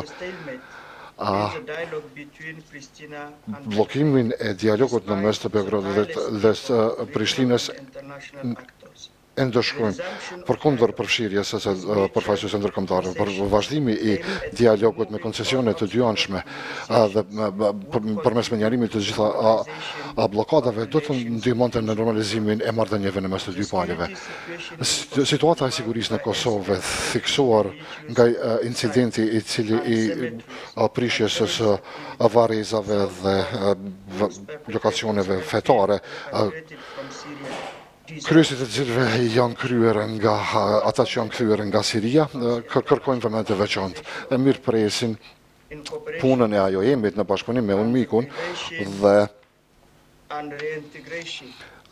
në rikthimin dhe gjithashtu edhe punët e Ministrisë së Punëve të Brendshme për organizimin e udhëzuesve, për vlerësimin e nevojave të rikthimit dhe ngritjes së kapaciteteve të autoriteteve lokale dhe qendrore. Zoti President, përpjekjet për ta promovuar sigurinë dhe stabilitetin në Kosovë dhe rajon do të ishin të padobishme nëse nuk janë të përcjellura nga masat për sigurimin e sundimit të ligjit dhe mbrojtjes së drejtave të njerëzit. Pikë parë, angazhimet e UNMIK-ut për ngritjen e kapaciteteve të organizatave shoqërisë civile për të monitoruar dhe raportuar për shkeljet e drejtave të njerëzit dhe mbështetjet së përpjekjeve të tyre me mekanizmin për drejtat të njerëzit duhet të inkurajohet. Zoti President, veprimet e UNMIK-ut në kontekst ngritjes së ndërtimit të institucioneve dhe konsolidimit të sundimit të ligjit në Kosovë janë këtë drejtim. Nigeria mirëpret trajnimin e dhënë grave në UNMIK në partneritet me UN Women dhe Bashkinë Evropiane me përqendrim që do të ngritën kapacitetet e tyre për të ndikuar reagimit apo përgjigjet politike. Si pjesë e zbatimit të rezolutës 1325 për gratë, paqen dhe sigurinë. Në 2018, forumi për ngritjen e besimit të OKB-së është mbajtur në Ljubljanë për përshmëri me rekomandimet e forumit dhe mbështetjen e UNMIK-ut. Instituti Ligjor i Kosovës ka ofruar asistencë ligjore pa pagesë për të drejtat e grave pronësore, të drejtat e minoritarëve, të drejtat e të zhvendosurve, të azil kërkuesve dhe atyre të kthyer. Gjithashtu si pjesë e zbatimit të strategjisë korniz për siguri dhe paqe të OKB-së, UNMIK-u në partneritet me Task Force-ën e UN-it ka organizuar një projekt për promovimin e pjesëmarrjes së të rinjve të gjitha komuniteteve në proceset e vendimmarrëse, duke përforcuar shfrytëzimin e këshillave komunale dhe buxhetimin komunal. Në përfundim, delegacioni do të dëshmonte nëse zoti Zahir mund të na tregojë më shumë për veprimet e ndërmarra nga UNMIK-u për të mbështetur qeverinë e Kosovës në trajtimin e situatës së pandemisë COVID-19. Ju falenderoj, zoti President. Falenderoj përfaqësuesin e Nigerisë për deklaratën e tyre. Tani ja kaloj fjalën përfaqësuesit të Vietnamit. Falenderoj, zoti President. Pikë së pari dëshiroj të bashkangjitem parafolësve të mëhershme, për të falendëruar zotin Zahir Takin, përfaqësuesin special të shqiptarit të përgjithshëm si udhëheqës i UNMIK-ut në Kosovë për briefingun e tij, njoftimin e tij. Mirëpres pjesëmarrjen në takimin e Këshillit të Sigurisë për shkelësitë e ty zotit Ivica Dačić, zëvendësir ministri i parë dhe ministri i punëve të jashtme të Serbisë, dhe gjithashtu edhe zot Glau Konjukca.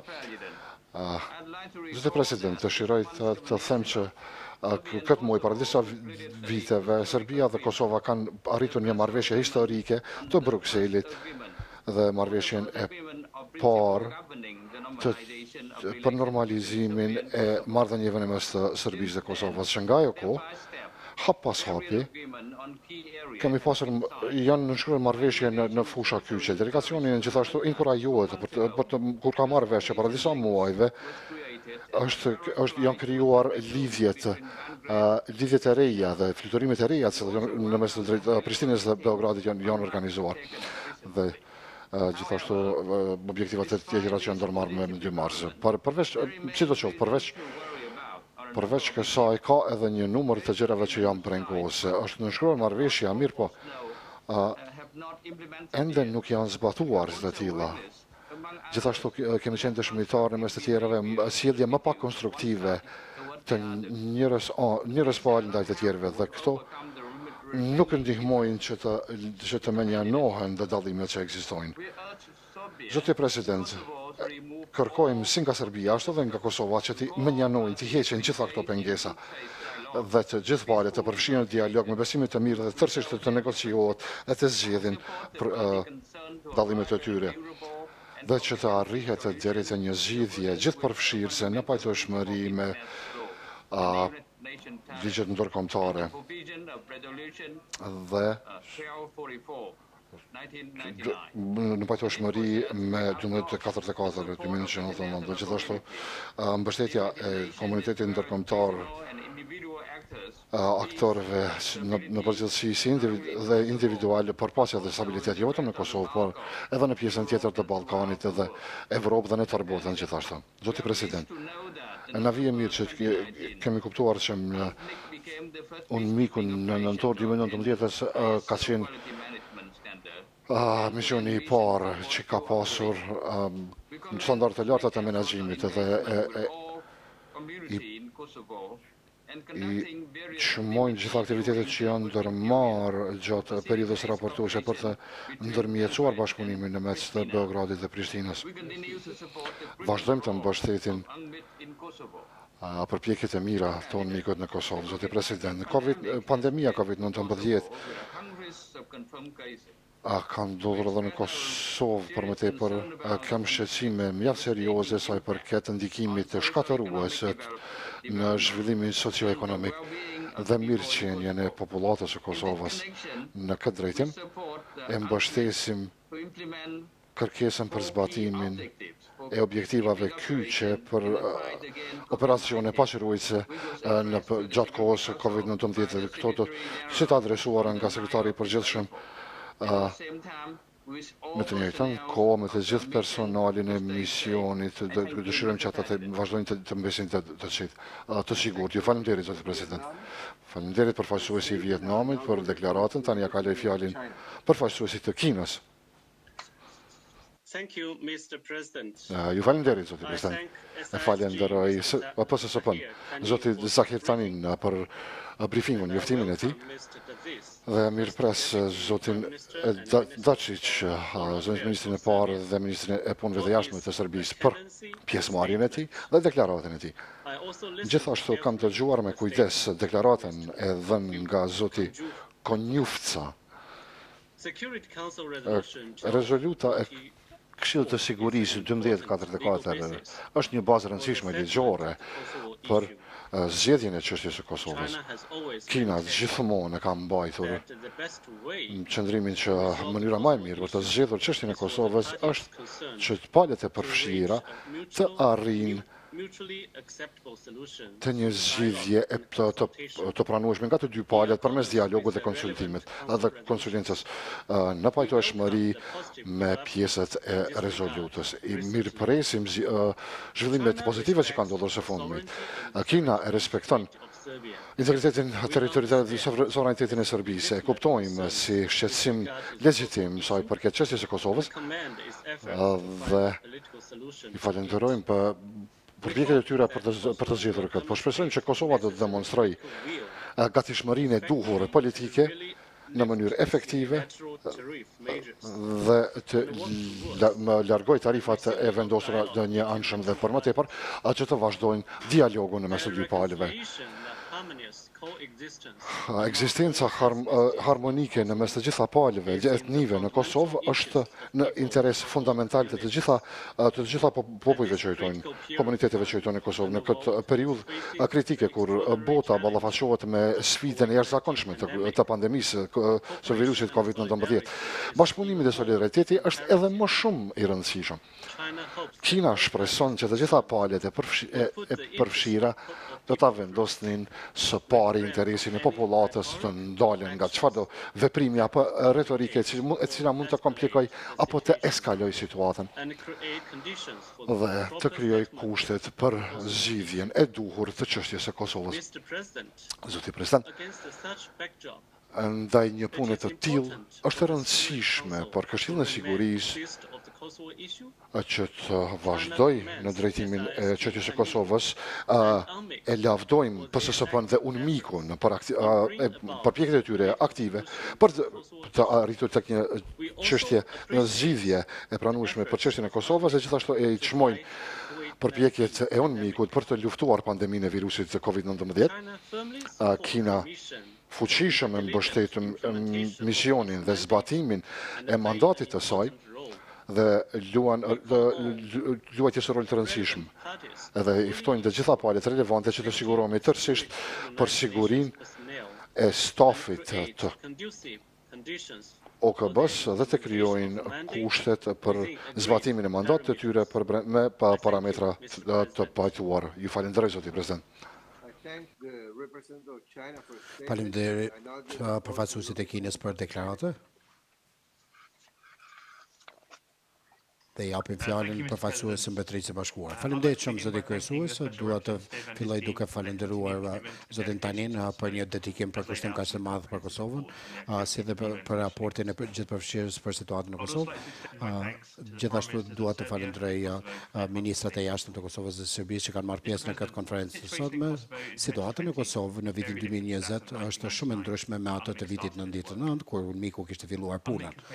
UNMIK-u ka luajtur një rol kyç në këtë transformim, bashkë me Bashkimin Evropian, OKB-n dhe NATO në projektin e sigurisë dhe respektimit të drejtave të njerëzit.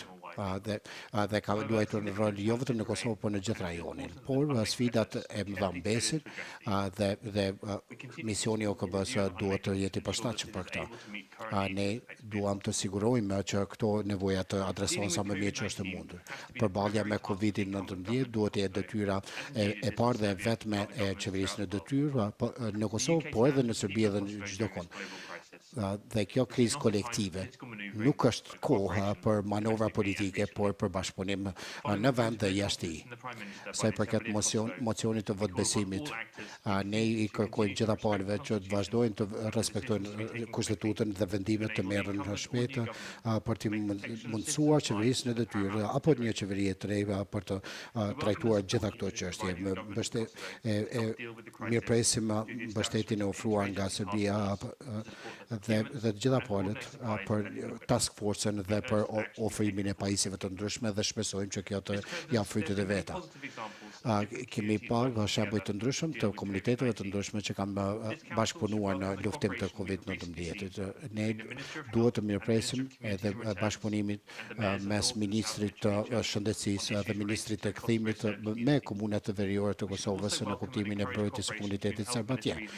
Dhe pastaj ministritë të shëndetësisë në Kosovë dhe në Serbi, sidomos në kuptimin e mbledhjes nga këta ministra për të dakorduar për veprime të ndryshme. Dua të falenderoj ministrin e punëve të jashtme që ka mundësuar këtë bashkëpunim.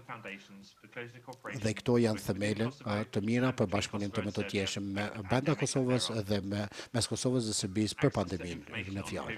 Sa i përket informatave për COVID-19, ne mirëpresim veprimin e Ministrisë së Shëndetësisë në Kosovë për ofrimin e informatave në gjitha gjuhët zyrtare të Kosovës që kanë ndihmuar shumë. Ne pajtohemi me sekretarin e përgjithshëm për këtë raport sa i përket lidhjeve dhe kyçjeve mes Kosovës dhe Serbisë. Normalizimi i marrëdhënieve mes Kosovës dhe Serbisë mbetet qendror për stabilitetin dhe prosperitetin rajonal dhe në interes të dyja vendeve. Ne rritheksojmë mbështetjen e afatgjatë të dialogut nga Mbretëria e Bashkuar drejt një marrëveshje marrëveshje gjithëpërfshirëse qendrore dhe ligjërisht obligative mes Kosovës dhe Serbisë. Ne mirëpresim vendimin e 1 prillit të qeverisë së Kosovës për heqjen e tarifës së malrave serbe dhe të Bosnjës së Hercegovinës. Ne presim nga Serbia që të ndalë fushatën e çnjohjeve. Ne besojmë që tarifat, barierat e tilla tarifore dhe jo tarifore mund të hiqen dhe mund të trajtohen me dialog politik. Dhe ne inkurajojmë palët që të bëjnë hapat e domosdoshëm për të shfrytzuar këtë momentum. Shfrytëzoj këtë mundësi për të theksuar edhe emërimin e zotit Lajçaka si përfaqësuesi i posaçëm për dialogun mes Kosovës dhe Serbisë dhe palët të tjera në Ballkanin Perëndimor dhe ne shpresojmë që Kosova dhe Serbia të ecin drejt një marrëveshje të normalizimit të marrëdhënieve që respekton integritetin territorial të dyja vendeve dhe ofron të gjitha mundësitë për të dy shtetet. Ne mirëpresim progresin e arritur nga dhoma speciale të Kosovës për krimet të ndodhura atje dhe ne shprehim mirënjohjen dhe përkrajnë për këtë gjykatë. Ne presim që të gjitha shtetet të bashkëpunojnë.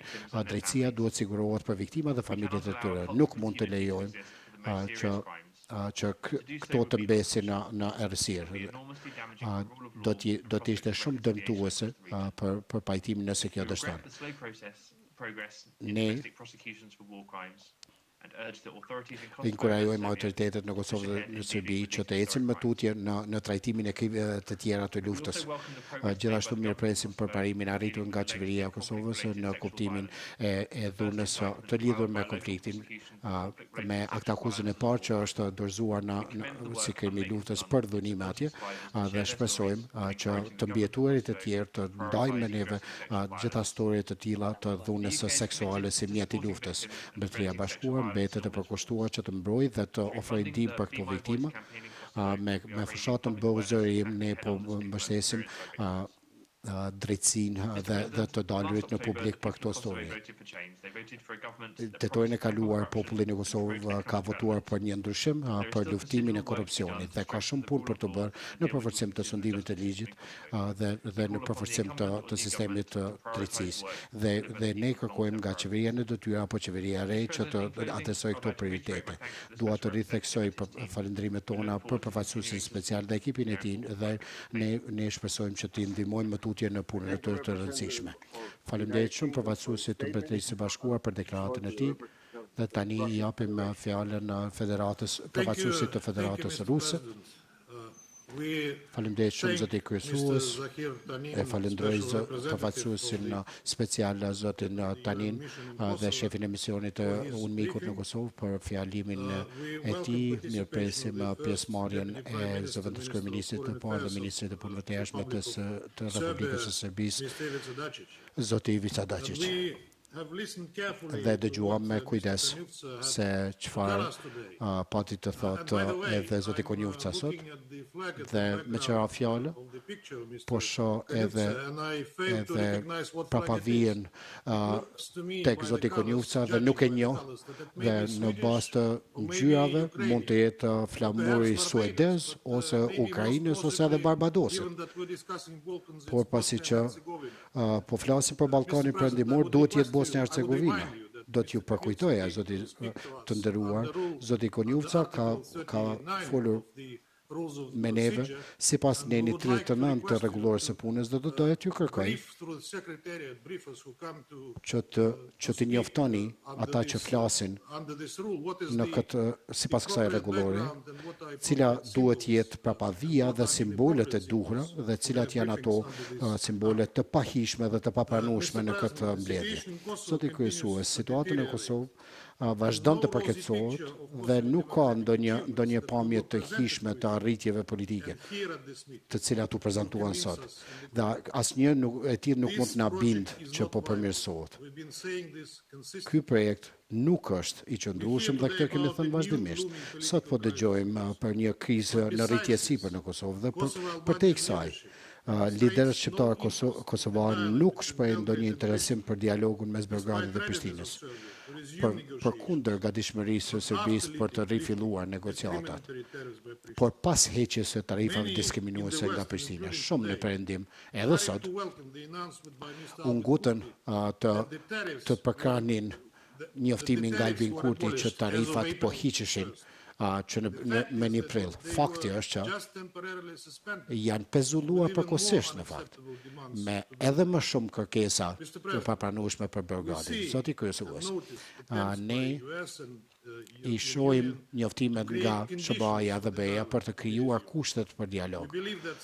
Ne besojmë që këto përpjekje do të dështojnë nëse nuk respektohet rezoluta 1244 dhe nëse masat e njëanshme nga Prishtina nuk hiqen. Dialogu lehtësuar nga BE-ja mes Beogradit dhe Prishtinës mbetet i bllokuar më së pari dhe më së shumti sepse BE-ja nuk ka siguruar që shqiptarët e Kosovës të përmbushin obligimet që i kanë marrë para 7 vitesh, më së pari për krijimin e asociacionit të komunave me shumicë serbe në Kosovë. Ne besojmë që zoti Lajçak, përfaqësuesi i ri i posaçëm i BE-s, do të arrijë të gjejë zgjidhje në këtë çështje. Ne vazhdojmë të kundërshtojmë planet e shteteve të ndryshme për krijimin e ushtrisë ashtu quajturit të Kosovës. Ka disa dispozita aty në rezolutën 1244 dhe vetëm mund të çojnë në destabilizim të situatës në Kosovë dhe pastaj në Ballkan. Kemi pyetje për kolegët tanë nga Amerikan. KFOR-i është dërguar atje për zbatimin e rezolutës 1244, por më vonë kjo është kryer de facto në një bazë ushtarake amerikane. Do thotë po shfrytëzohet për të krijuar, për të trajnuar një sije ushtarake të Kosovës për t'ia zënë vendin KFOR-it që është në kundërshtim me rezolutën 1244. Ne ende po presim kryesit e atij incidentit me 28 maj 2019, ku zyrtarët e Turmikut janë mbajtur dhe janë rrahur nga përfaqësuesit e policisë së Kosovës. Dhe ky akt mbetet i pa hetuar dhe i pa ndëshkuar. Ne kërkojmë dhe insistojmë që këta kryes të dërgohen para drejtësisë. Sulme ndaj objekteve fetare serbe dhe varrezave të tilla vazhdojnë të ndodhin. Edhe në manastirin Deçan, një akt i tillë nuk është trajtuar për 7 vite me radhë. Edhe vrasja e zotit Ivanović në janar të vitit 2018 ende nuk është përfunduar. Disa serbë të Kosovës janë akuzuar, por këtu ngritën disa dyshimet serioze. Duhet të theksojmë edhe një herë që dhoma speciale të Kosovës dhe dhoma speciale të prokurorisë në Hag nuk kanë bërë asgjë për të hetuar krimet e të ashtu quajturave ushtrisë ligjitare të Kosovës. Pra, edhe një ushtri e tërë e gjyqtarëve, prokurorëve ndërkombëtar, asnjë lloj aktakuze nuk është ngritur ende.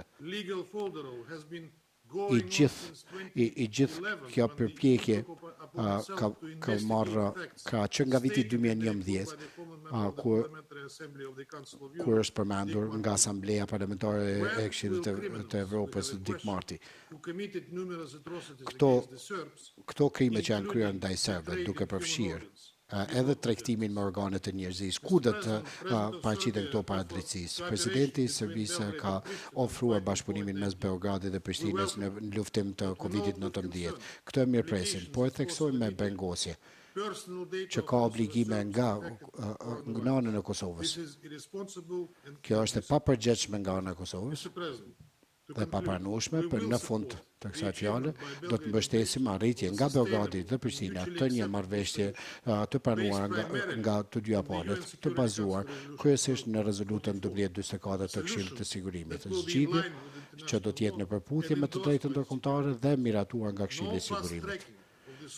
Asnjë lloj përshpejtimi i normalizimit të ashtu quajtur mes Beogradit dhe Prishtinës, asnjë lloj afati artificial nuk do të prodhojë qëllime të tilla. Ne duhet të ofrojmë mbështetje për mikun që është prezenca kryesore ndërkombëtare në monitorim të gjendjes, krijim të stabilitetit dhe për të afruar në drejt përfundimit të këtyre negociatave. Faleminderit shumë përfaqësuesit të Federatës Ruse për deklaratën e tij. Tani jap fjalën përfaqësuesit të Saint Vincent dhe Grenadines. Faleminderit shumë zoti kryesues. E falenderojmë zotin profesor për njoftimin e tij të çmueshëm për bashkëpunimin me Këshillin e Sigurisë dhe prezantimin e raportit gjithëpërfshirës të sekretarit të përgjithshëm për aktivitetet e UNMIK-ut. E mirëpresim të gjithë përfaqësuesit tjerë në këtë takim virtual. Fillojmë duke i njoftuar gjitha përpjekjet për reagimin ndaj pandemisë COVID-19 që vazhdon të ketë pasoja gjithëpërfshirëse në paqen dhe stabilitetin e përgjithshëm. Reagimi duhet të jetë bashkëpunues dhe në këtë drejtim i kërkojnë nga të gjitha palët, nga të gjitha shtetet dhe institucionet që të bashkëpunojnë me njëri tjetrin. Good faith commitment between both parties to a peaceful political solution and, in this regard, urge parties to utilize the tools of diplomacy, including dialogue, mediation, political negotiations, and other peaceful means. We take this time to condemn the incidents targeting religious sites and cemeteries, as mentioned in the SG's report. These actions prevent the creation and maintenance of an environment conducive to stability and progress. We underscore the significance of women's participation in the peace process and commend UNMIK's work in helping advance women's political participation. St. Vincent and the Grenadines commends UNMIK's effort in promoting security and stability in Kosovo and welcome all its initiatives. Kosova të mirëpresim gjitha iniciativat në këtë drejtim që përfshin angazhimin me rinin dhe zbatimin e forumit për besimin të OKB-s. Gjithashtu identifikojmë e lavdojmë bashkëpunimin mes të trupeve vendore dhe UNMIK-ut në ndërkohë që ata e përfundojnë misionin e tyre. Me shqetësim mirë po e theksojmë situatën sfiduese politike në Kosovë dhe po shpresojmë që të ketë zgjidhje paqësore. Faleminderit. Falenderoj përfaqësuesin e Grenadinës për deklaratën e saj. Tani ja kaloj fjalën përfaqësuesit të Afrikës Jugore. Faleminderit, zoti Prezident. Më lejoni të filloj duke mirëpritur përfaqësuesin special të UNMIK-ut në Kosovë së bashku me mbështetjen e ekipit të UNMIK-ut në Kosovë. Desha ta falenderoj zotin Zajrtainin për briefingun, njoftimin e tij dhe ta theksoj rëndësinë e rolit të përfaqësuesit special për krijimin e mjedisit që do të çon tek pajtimi dhe stabiliteti në Kosovë, bazuar në raportin e fundit të dhënë në mars 2020. Dëshiroj të përsëritem edhe një herë që prezenca e UNMIK-ut në Kosovë për të arritur një zgjidhje paqësore dhe të qëndrueshme dhe inkurajoj bashkëpunimin mes të gjitha palëve të interesit të përfshirë. Dëshirojmë të shfrytëzojmë këtë mundësi që të përgëzojmë UNMIK-un që përmes operacionin e tyre të parë të ndërmarrë për zbatimin e standardeve ndërkombëtare për mbështetjen gjithëpërfshirëse të misionit. E përmendim gjithashtu edhe angazhimet e ekipit të UNMIK-ut. Kështu që vazhdojmë të mbështetim përpjekjet e tyre me të gjitha palët e interesit për të krijuar një mjedis për kompromis, për pajtim, unitet dhe stabilitet në Kosovë. Në këtë drejtim, mbështetja dhe fuqizimi i grave përmes tyre trajnimeve e lavdërojmë edhe këtë. Gjithashtu, mbështetjen tonë për zbatimin e bashkëpunimit me autoritetet shoqërisë civile dhe marrëdhëniet bilaterale për ndërtimin e besimit në komunitet në Kosovë. Zoti President, shqetësimin e këtë rast i cili e ka sjellur dialogun politik, e ka ndërprer dialogun politik.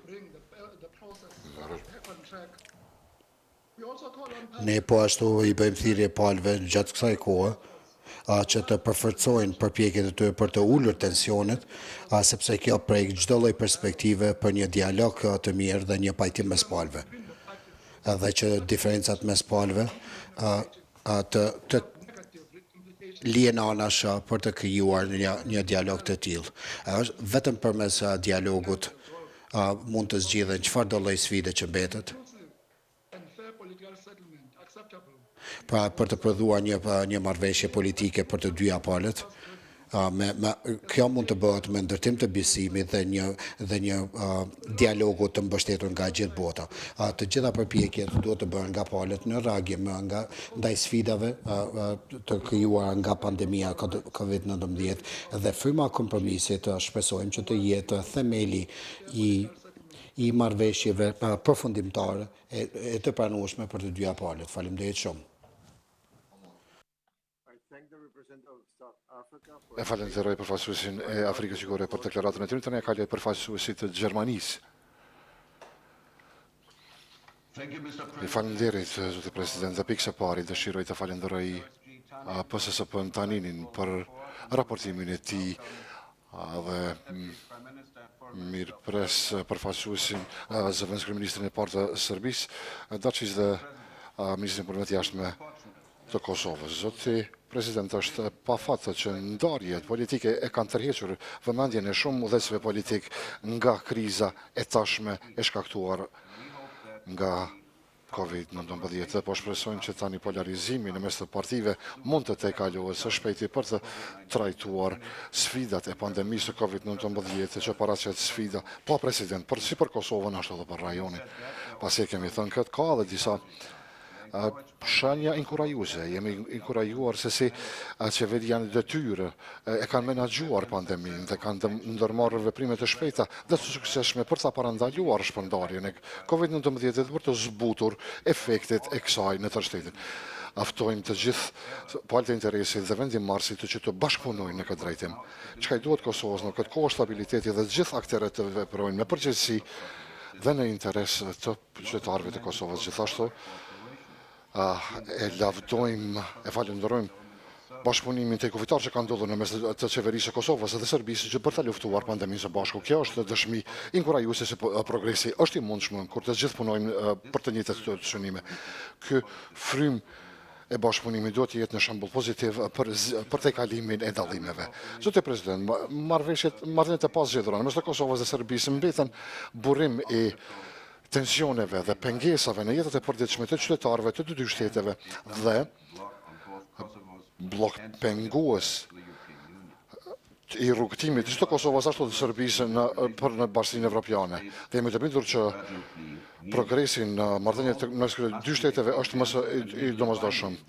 Qënimi duhet të jetë një marrëveshje obligative ligjore në mënyrë që dy shtetet të shndrohen në antarë të shteteve të Bashkisë Evropiane dhe të kontribuojnë në stabilitetin rajonal. Kjo të kërkojë gjithashtu në negociata të strukturuara mirë me mbështetje të BE-s si ndërmjetësues i këtij dialogu. Në këtë kontekst e mirëpresim emërtimin e përfaqësuesit special për dialogun mes Beogradit dhe Prishtinës Miroslav Lajçak dhe mirëpresim bashkëpunimin e afërt me të. Gjithashtu mirëpresim heqjen e tarifave për modra nga Bosnia dhe Hercegovina dhe Serbia nga qeveria e Kosovës që nga 1 prilli. 3 javët e para, pasi janë hequr këto dhe modrat kanë lëvizur lirshëm për te kufive, kjo ka qenë hapi domosdoshëm për Kosovë për të vazhduar dialogun e ndërmjetësuar nga BE-ja. Shqetësimet të cilat ekzistojnë duhen të zgjidhen përmes të kornizës së marrëveshjes në mes të Kosovës dhe Serbisë. BE-ja në këtë kontekst e ka ofruar mbështetjen e saj. I ftojnë të dy parët që më tutje të ngritin besimin. Kjo përfshin ndalimin e fushatës që çnjohjeve nga Serbia dhe gjithashtu edhe retorikën e cila është përdorur së bashku me ngritjen e komunikimeve në mes të komuniteteve për pse shprehjen e kësaj sepse është në interesin e gjitha palëve për të arritur të kjo marrëveshje. Tani kthehemi te çështjet e WPS. Dëshiroj ta theksoj se ne vazhdojmë të mbështesim përpjekjet në Kosovë për të miratuar dhe zbatuar qasjen në lidhje me qendrën për dhunë seksuale, trajtimin e rasteve të dhunë seksuale dhe në këtë drejtim e mirëpresim punën në vazhdim të qeverisë së Kosovës, Komisionit përgjegjës për verifikimin dhe një identifikimin e statusit të mbijetuarve të dhunës seksuale nga lufte. Që deri më tani ka rritur 785 të tillë, ftojmë institucionet kosovare që për më tepër të intensifikojnë punën e tyre për të fuqizuar, për të përjetuar atë dhunës seksuale dhe që të kalohet izolimi i komuniteteve, që të kontribuohet në mirëqenien të familjeve të tyre dhe rolit të tyre në vetë familje. Është gjithashtu thelbësore që gratë të marrin pjesë edhe në procesin politik dhe ftojmë përfaqësuesin special të BE-s që të përfshi gratë dhe shoqërinë civile në dialog dhe unë mikun që t'i përfshi të gjitha çështjet gjinore në gjitha punët e tyre. Zotë President, para se të përfundoj, më lejoni të jap një shembull praktik për nevojen dhe përfitimet e bashkëpunimit më të përafërt rajonal. Së bashku me partnerët tonë francezë kemi iniciuar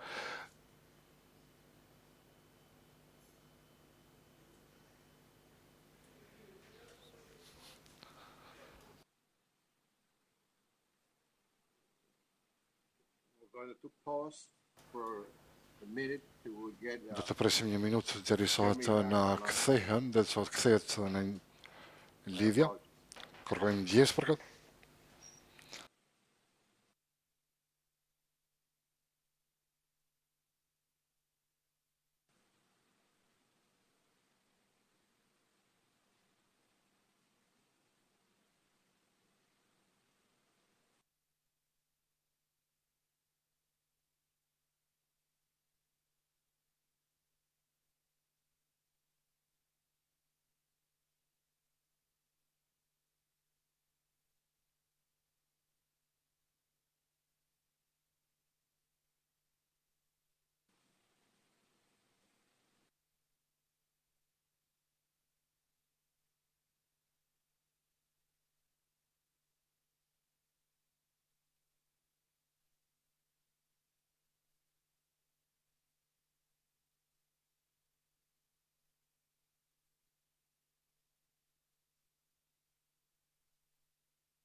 German, you can further your statement. Përfaqësuesi i Gjermanisë mund të vazhdojë me deklarimin e tij. Kërkojmë falje. Para se të përfundoj zoti kryesues, shembulli praktik për nevojën dhe përfitimin e një bashkëpunimi të ngushtë rajonal, bashkë me partnerët tanë francezë, kemi iniciuar një udhërfyes për përforcimin e kontrollit të armëve të lehta dhe inkurajohemi nga përparimi i arritur në nivel kombëtar për ndërtim të kapaciteteve të reja dhe në nivel rajonal për përforcimin e bashkëpunimit dhe koordinimit të ndërkufitar. Konferenca e udhëhequr nga Gjermania dhe Franca kanë marrë përkushtimin e plot të gjithë rajonit dhe në zgjidhje të kësaj çështje të qarkullimit të armëve të lehta në Ballkanin Perëndimor dhe Gjetskë. Falenderojmë përfaqësuesin e Gjermanisë për deklaratën. Tani i japim fjalën përfaqësuesit të Francës. Faleminderit shumë zoti kryesues, do doja të falenderoj përfaqësuesin special të sekretarit të përgjithshëm zotin Tanin për fjalimin e tij. Po ashtu mirëpres pjesëmarrjen në këtë videokonferencë të zëvendës kryeministrit të parë dhe ministrit të punëve të jashtme të Serbisë dhe ministrit të punëve të jashtme të Kosovës. Kur bëhet fjalë për Kosovën, një prej prioriteteve kryesore të Francës është normalizimi i marrëdhënieve mes Prishtinës dhe Beogradit në kuadër të dialogut të mbajtur nën leadershipin e Bashkimit Evropian. Ky objektiv është kompasi ynë dhe dua të bëj dy vërejtje në këtë drejtim. Së pari, Franca mirëpret emërimin me 3 prill të Miroslav Lajçakut si përfaqësues special i Bashkimit Evropian për dialogun mes Prishtinës dhe Beogradit. Ne mbështesim plotësisht ndërmjetësimin nga Bashkimi Evropian të këtij konflikti, të kësaj mospërputhje. I bëjmë thirrje liderëve të Kosovës dhe Serbisë që të angazhohen me zotin Lajçak. Së dyti, ne mirëpresim njoftimin e 1 aprillit nga qeveria në detyrë e Kosovës për pezullimin e plot të tarifave 100% që ndaj mallrave dhe nga Serbia dhe Bosnia e Hercegovina. Është një hap i rëndësishëm në drejtimin e duhur. Rrjedha, qarkullimi i mallrave mes Serbisë dhe Kosovës ka rifilluar, që është një zhvillim i rëndësishëm. Ne inkurajojmë të dyja palët që të bëjnë hapa të më të tjeshëm në rifillim të dialogut të udhëhequr nga BE-ja. Jemi të vetëdijshëm që realizimi i këtij objektivi po bëhet në një kontekst mjaft të vështirë për shkak të mobilizimit të gjitha resurseve në luftë ndaj pandemisë COVID-19. Kriza COVID-19 megjithatë tregon që bashkëpunimi është mënyra më e mirë për të luftuar ndaj sfidave të përbashkëta. Ne mirëpresim në këtë kuptim bashkëpunimin mes Beogradit dhe Prishtinës në terren për të luftuar pandeminë, gjë që besojmë që do të ndihmojë në krijimin e besimit mes palëve. Përveç kësaj, duke pasur parasysh situatën politike në Kosovë, ne I bëjmë thirrje të gjitha palëve që të lënë anash prioritetet politike dhe të investohen në luftën ndaj COVID-19.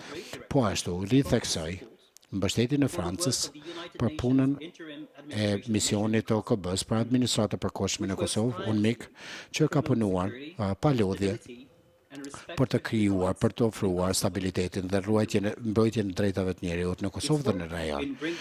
Puna e tij në parafrim të komuniteteve dhe në promovim të agjendës së sigurisë dhe grave duhet të lëvdohet. Këto përpjekje duhet të vazhdojnë në lidhje me iniciativën e gjitha palëve të tjera, sidomos me misionin e BE-s për studim të ligjit EULEX.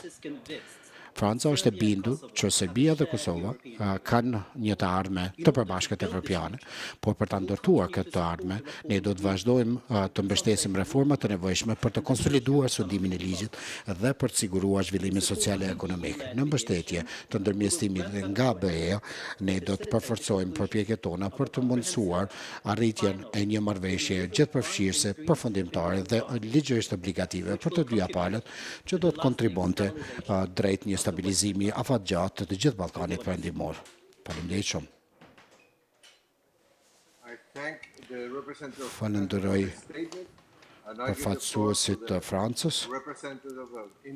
Tani ftoj përfaqësuesin e Indonezisë të marrë fjalën. Faleminderit shumë zoti kryesues, më lejoni të bashkohem të tjerëve në falendrimet për zotin Tanin për fjalimin e tij. Do doja të mirëpres edhe zëvendës kryeministrin dhe ministrin e punëve të jashtme të Republikës së Serbisë, zotin Ivica Dačić, për pjesëmarrjen e tij dhe për fjalimin e tij. Po ashtu e dëgjova me kujdes deklaratën e bërë nga zoti Glauk Kornjovca. Dua t'i bashkëngjitem të tjerëve në shprehjen e brengave tona për zhvillimet e vëndshme në terren. Tani 3 pika dua t'i theksoj sa I përket për vëmendjen e këtij këshilli. Më së pari, nevoja për ta rifilluar dialogun menjëherë. Është fatkeqe që dialogu I lehtësuar nga BE-ja është I bllokuar, ka ngecur. Dhe rruga paçore me rifillimin e dialogut duhet të ndiqet menjëherë nga të gjitha palët dhe liderët më të lartë politik duhet të përkushtohen për këtë qëllim, për të bindur edhe zgjedhësit e tyre që janë të përkushtuar në këtë drejtim. Sa I përket krimit të organizuar dhe korrupsionit dhe pastaj përpjekjeve për avancimin e zhvillimit ekonomik, duhet kemi dialogun mes pari. Ne dënojmë incidentet e përdhosjes objekteve fetare dhe varrezave që janë ndikime negative të mungesës së dialogut. Këto duhet të merren shumë seriozisht. Së dyti, roli I rëndësishëm I UNMIK-ut në ruajtjen e stabilitetit në rajon. Indonezia lëvdon qasjet e shumta të UNMIK-ut në kuptimin e angazhimit me komunitete në terren, me tryeza të ndryshme, me takime të ndryshme dhe mbështetje për grupin e punës për personat që janë të pagjetur në lidhje me ngjarjet e Kosovës. Kjo përbën një urë drejt pajtimit. UNMIK-u po ashtu duhet të lëvdohet që është bërë operacioni i parë paqërues që ka arritur standardin ISO për menaxhim të cilësisë në të gjitha misionet tjera. Ky është një konfirmim i qartë që operacionet e UNMIK-ut janë të orientuar ndaj ndryshimeve klimatike, janë transparente dhe kjo dëshmon performancë të dëshirueshme. Pika e tretë e imja ka të bëjë me parandalimin dhe masat për COVID-19. Raporti i sekretarit të përgjithshëm ka theksuar që autoritetet në Prishtinë kanë shpallur gjendje të emergjencës së shëndetit publik në rajon, pasi që numri i rasteve të konfirmuara është rritur, siç e dimë. Kjo pandemi thekson nevojën për bashkëpunim. Puna me fëmijët ka rol vital në menaxhimin, përmbajtjen dhe eliminimin e pandemisë. Pra është kritike që autoritetet në Prishtinë të fillojnë të punojnë bashkë me komunitetet përreth, ashtu që të adresohet kjo çështje drejt për drejt. Ne kërkojmë unifikim të veprimeve në adresim të COVID-19 dhe pastaj ndikimit të lidhur me ta për të siguruar që situata të mos dalë nga kontrolli. Zoti kryesues, nëse ka një mësim që mund të nxjerrët nga kjo sfidë, është që duhet të punojmë seriozisht për arritjen e një uniteti dhe paqeje në gjithë botën. Është koha që të lëmë anash të gjitha animet tona politike dhe të kërkojmë një zgjidhje të përbashkët, që është kauza e paqes për çdo popull dhe për çdo komunitet. Faleminderit shumë zoti kryesues.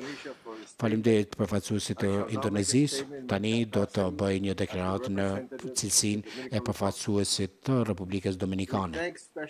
Ne falenderojmë përfaqësuesin special zotin Tanin për prezantimin e tij dhe punën e lëvdueshme që ai ka vazhduar të bëjë në implementim të plotë të mandatit në terren edhe në rrethanat e tanishme.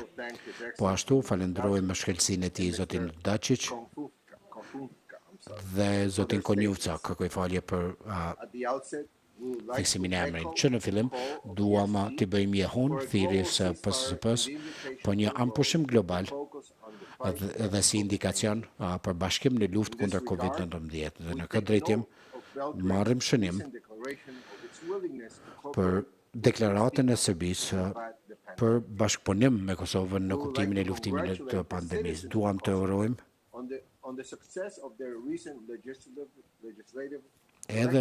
edhe për autoritetet e Kosovës për zgjedhjet e fundit me pjesëmarrjen më të madhe të shënuar ndonjëherë. Në këto zgjedhje do të thotë me një tranzicion paqësor. Njëkohësisht ne shprehim keqardhje për këtë blokadë që ka shkaktuar shkarkimin e qeverisë. Dhe ne mirëpresim krijimin e një qeverie që do të kishte për agjendë nevojën e njerëzve që të ecin përpara, duke përfshirë këtu edhe normalizimin e marrëdhënieve me Beogradin. Megjithatë, ne inkurajojmë autoritetet politike që të marrin parasysh gjendjen aktuale dhe të marrin masat e domosdoshme kundër COVID-19 para se të caktojnë një datë për zgjedhje të reja. Marrim parasysh edhe vendimin e qeverisë në Prishtinë sa i përket heqjes së dialogut me 1 prill. Dhe kjo ka përfshirë edhe heqjen e tarifës 100% ndaj mallrave të Serbisë dhe Bosnjës dhe Hercegovinës. Është me rëndësi jetike që palët ecin më tutje me masat që mund të ndihmojnë për shpejtimin dhe rifillimin e negociatave mes Prishtinës dhe Beogradit, duke marrë parasysh edhe rrethanat aktuale. Ne besojmë që bashkëpunimi dhe masat promovuese të tilla vazhdojnë të jenë shtyllë për arritjen e normalizimit të marrëdhënieve. Në këtë drejtim duam të theksojmë bashkëpunimin e qeverisë, shoqërisë civile dhe bashkësisë ndërkombëtare në mbështetje të këtij mirëbesimi. Ne mbështesim iniciativën e UNMIK-ut, bashkëpunimin e tij me ekipin e OKB-s në Kosovë dhe për një punë të vazhdueshme drejt fuqizimit të grave, rinisë dhe shoqërisë civile në përpjekje për një multikulturalizëm, dialog mes komuniteteve dhe respektim të drejtave të njerëzit. Shfrytëzoj mundësinë për të uruar zonjën Osmani, që është zgjedhur si gruaja e parë që është bërë kryetare e kuvendit, duke i shprehur të gjitha grave, po ashtu urime për zgjedhjen e tyre në pozitat e duhura. Tani kjo është me rëndësi që të vazhdohet në këtë drejtim, në kuptimin edhe të përforcimit të sundimit të ligjit. Kështu që, duam të theksojmë përpjekjet e bëra nga EULEX-i dhe UNMIK-u në përforcimin e qasjes në drejtësi dhe pastaj në sigurim të pavarësisë së gjyqësorit. Gjithsesi inkurajojmë të gjitha palët që të zbatojnë zotimet e tyre të arritura me marrëveshjet e Brukselit dhe në pajtim me rezolutat 1244 të vitit 1999 dhe njëkohësisht ritheksojmë mbështetjen tonë dhe për punën e bërë nga UNMIK-u në Kosovë, KFOR-i, Bashkimi Evropian, OKB-ja dhe misioni i Bashkimit Evropian për shëndim të ligjit në Kosovë, EULEX, në realizim, në arritje të paqes së afatgjatë. Tani, rimarr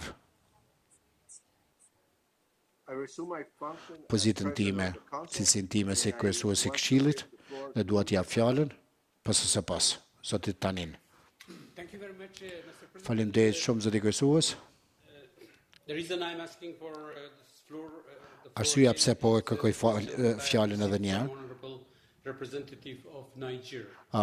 Pranova një pyetje nga përfaqësuesi i nderuar i Nigerisë për të qenë më i saktë këtu. Dua të them që